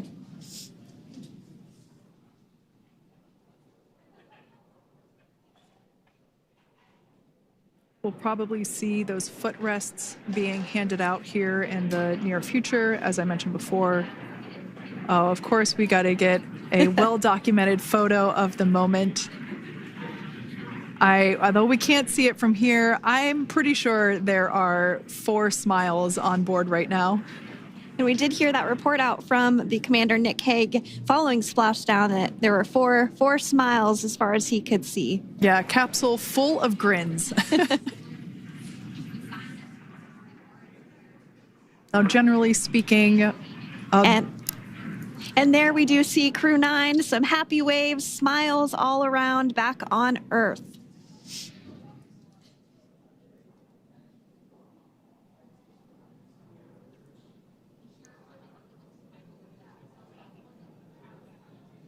Generally speaking, we have the individuals in the 2 center seats of the spacecraft exit first. You might hear us refer to this as the exit process as egress. It's just another term for exiting the spacecraft.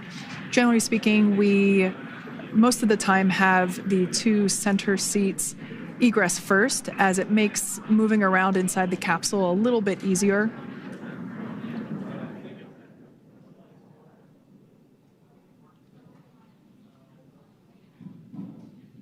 We can see the tablets that were previously located on the upper leg of the crew members. We can see those being handed out to the recovery team. Those were taken off prior to the entry phase, to spacecraft reentry. Those had to be stored and secured prior to dynamic operations.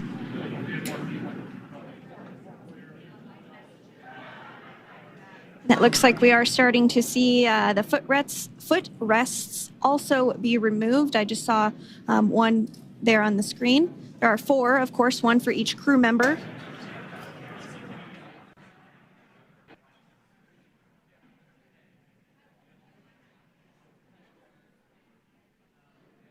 Those footrests are made out of carbon fiber and are actually sized appropriately for each crew member, as everybody has different measurements and different leg lengths.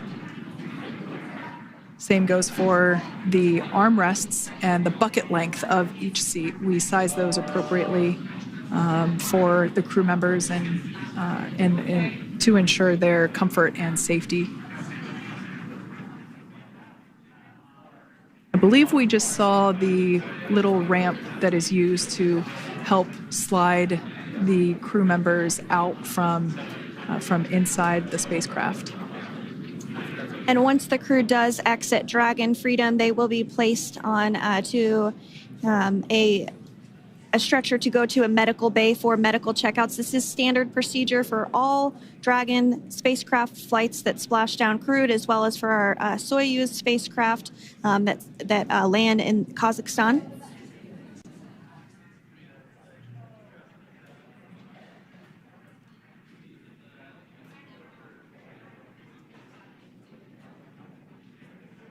We could see the exterior of Dragon Freedom quite clearly in this shot, and it's such a beautiful sight.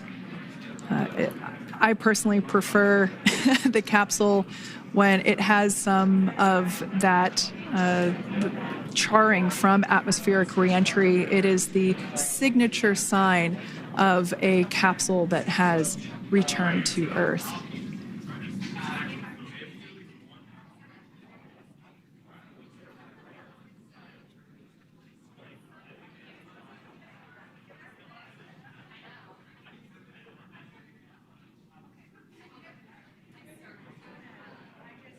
Continuing to stand by for our first crew member to egress or exit Crew Dragon Freedom following their splashdown at 2:57 p.m. Pacific time. Dragon undocked from the International Space Station at 10:05 p.m. Pacific just yesterday, so it was about 17 hours of phasing.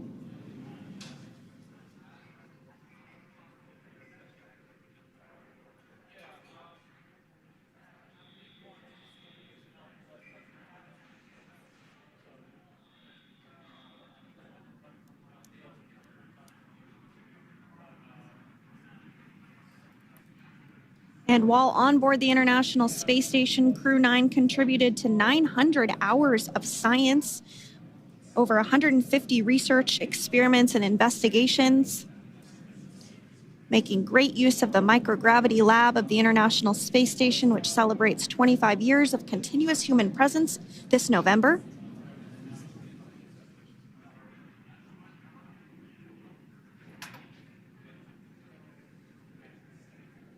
Looks like we're about to get our first crew member here upon egress of the Dragon spacecraft.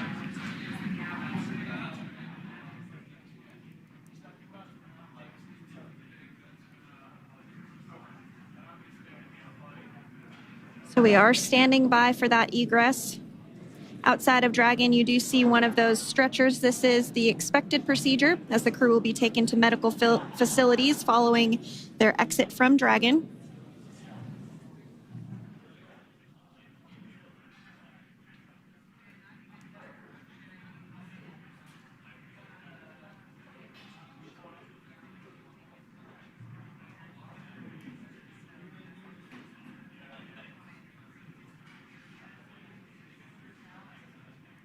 We can see folks on board clapping as our first crew member. And that is NASA astronaut Nick Hague, commander of Crew 9, now out of Crew Dragon Freedom. Some smiles, thumbs up, and a wave. Can't get any better than that. Yeah, that is one happy camper, that's for sure. As we said before, it is standard procedure for all of our long-duration crew members to receive assistance upon egressing from the spacecraft. We basically help them move off of the recovery deck and into the private medical quarters for their initial consultation with the SpaceX flight surgeon. So we'll see that take place for all 4 of our crew members today.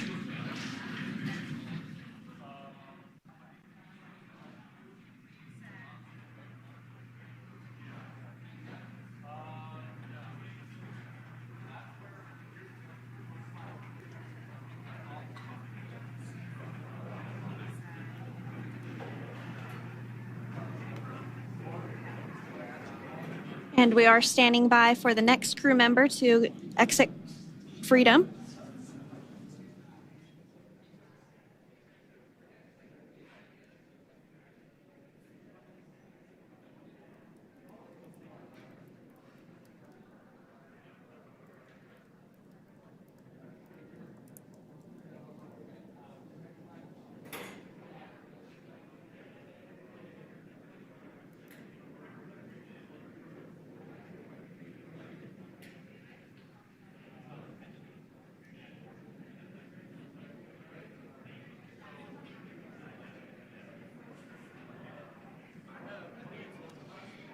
Next up out of the capsule, we expect Roscosmos cosmonaut Alexander Gorbanov. His first space flight. Spent 171 days in space alongside NASA astronaut Nick Hague. Looks like we're getting some cheers and clapping on board as Alexander is slid down the little ramp and placed into the mobility aid. Once again, big smile.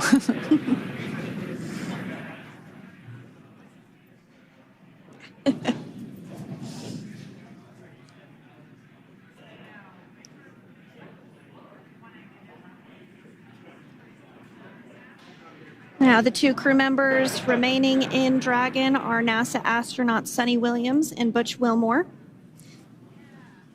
They completed 286 days in space.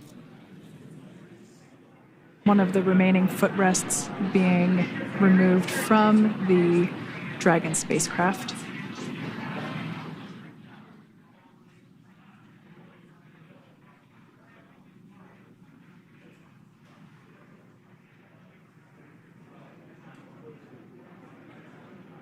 As I said before, we generally try to have the crew members that are located in the two center seats aboard Dragon, and we like to have them egress first if possible, as it creates a little bit more movable working room inside the spacecraft. There is a recovery crew member inside that is helping all of our Crew 9 crew egress or exit from the spacecraft.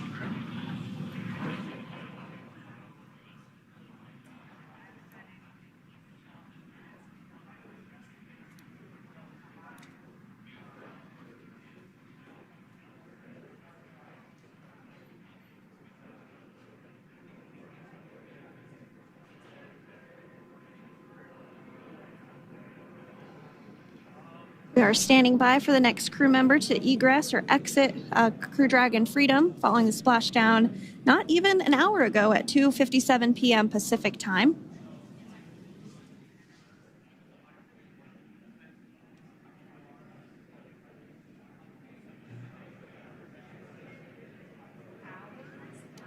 Really have the recovery operations down pretty quick at this point.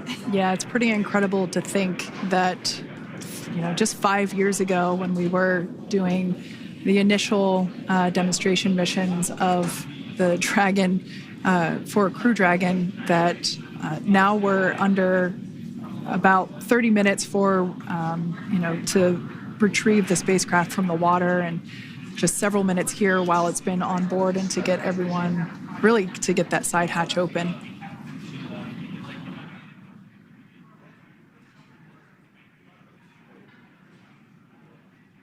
For those of you that have just recently joined, the Dragon had an on-time splashdown. It looks like we're getting our next crew member here. That is none other than Sunny Williams. Big smile, big waves. She, like her other crew members, now will be assisted onto the mobility aid.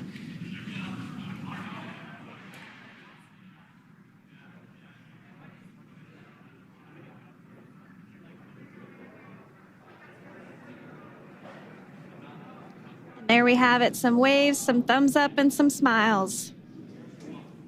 Definitely seems to be a theme among all recovery operations.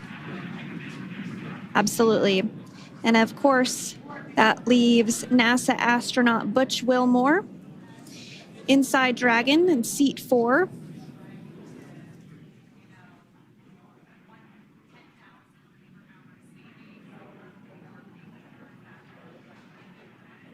We're getting some views of him now as he egresses or exits the spacecraft.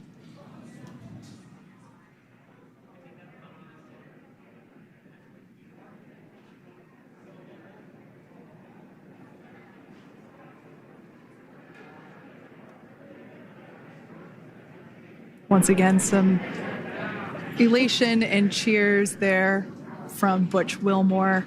As we mentioned before, returning to Earth coming from a microgravity environment can wreak havoc on the body. So it is customary and just standard procedure for all of our long-term space residents to get assistance once they are back on board the recovery vessel.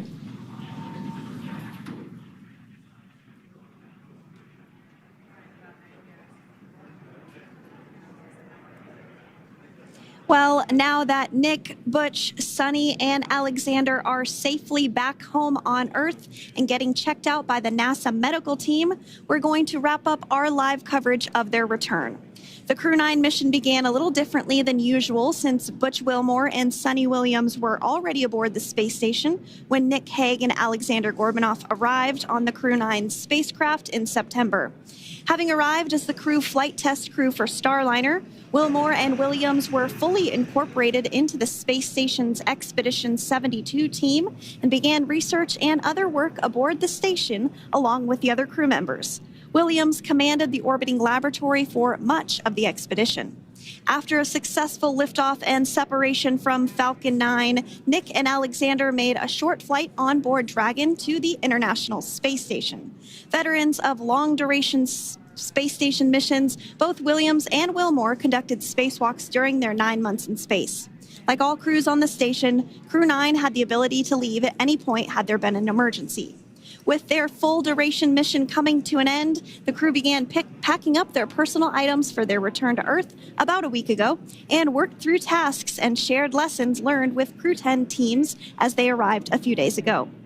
Their journey home began about 17 hours ago when they closed the forward hatch to Dragon and undocked from the space station at 10:05 p.m. Pacific, 1:05 a.m. Eastern. After 4 successful departure burns and a phasing burn to line up their orbit, Nick, Butch, Sonny, and Alexander rested for a few hours before waking up to prepare for reentry this morning. We jettisoned Dragon's trunk and performed our final on-orbit maneuver, the approximately 7.5-minute-long deorbit burn, and that occurred at 2:11 p.m. Pacific, 5:11 p.m. Eastern Time. And that sent Dragon on its path home. The spacecraft re-entered the Earth's atmosphere and slowed its descent with successful deployments of 2 drogue parachutes and 4 main parachutes, with the final splashdown occurring off the coast of Tallahassee, Florida at 2:57 p.m. Pacific, 5:57 p.m. Eastern. Following that successful splashdown, we saw SpaceX recovery experts move in and prepare Dragon Freedom for its lift onto the recovery vessel. And just a little less than an hour following splashdown, we saw Nick, Sonny, Butch, and Alexander make their way out of Dragon and into the recovery ship's medical facilities, safe and sound. Next up, they'll catch a helicopter flight back to shore, where they'll transfer to aircraft that will take them home. The astronauts will take a NASA plane for the short flight back to Houston, where they'll be reunited with family and friends to bring an end to this mission. It's been an honor and a privilege to share their journey with all of you as we continue this new era in human spaceflight. Return today marks the end of the direct handover we executed after successfully launching the Crew 10 mission to the space station just last week on Friday, March 14th. Thank you, as always, for joining us for tonight's coverage of the splashdown of Crew 9. Remember to follow SpaceX on X and NASA online and on social media for updates for the very latest on crew and cargo flights to and from the International Space Station. And we'll continue to share the progress of Nick, Sonny, Butch, and Alexander on social media as they travel back home. We do also have a post-splashdown media briefing coming up at approximately 4:30 p.m. Pacific, 7:30 p.m. Eastern, where leadership will share a final update as we conclude this successful mission. So, from all of us at NASA and SpaceX, welcome home, Crew 9. So long.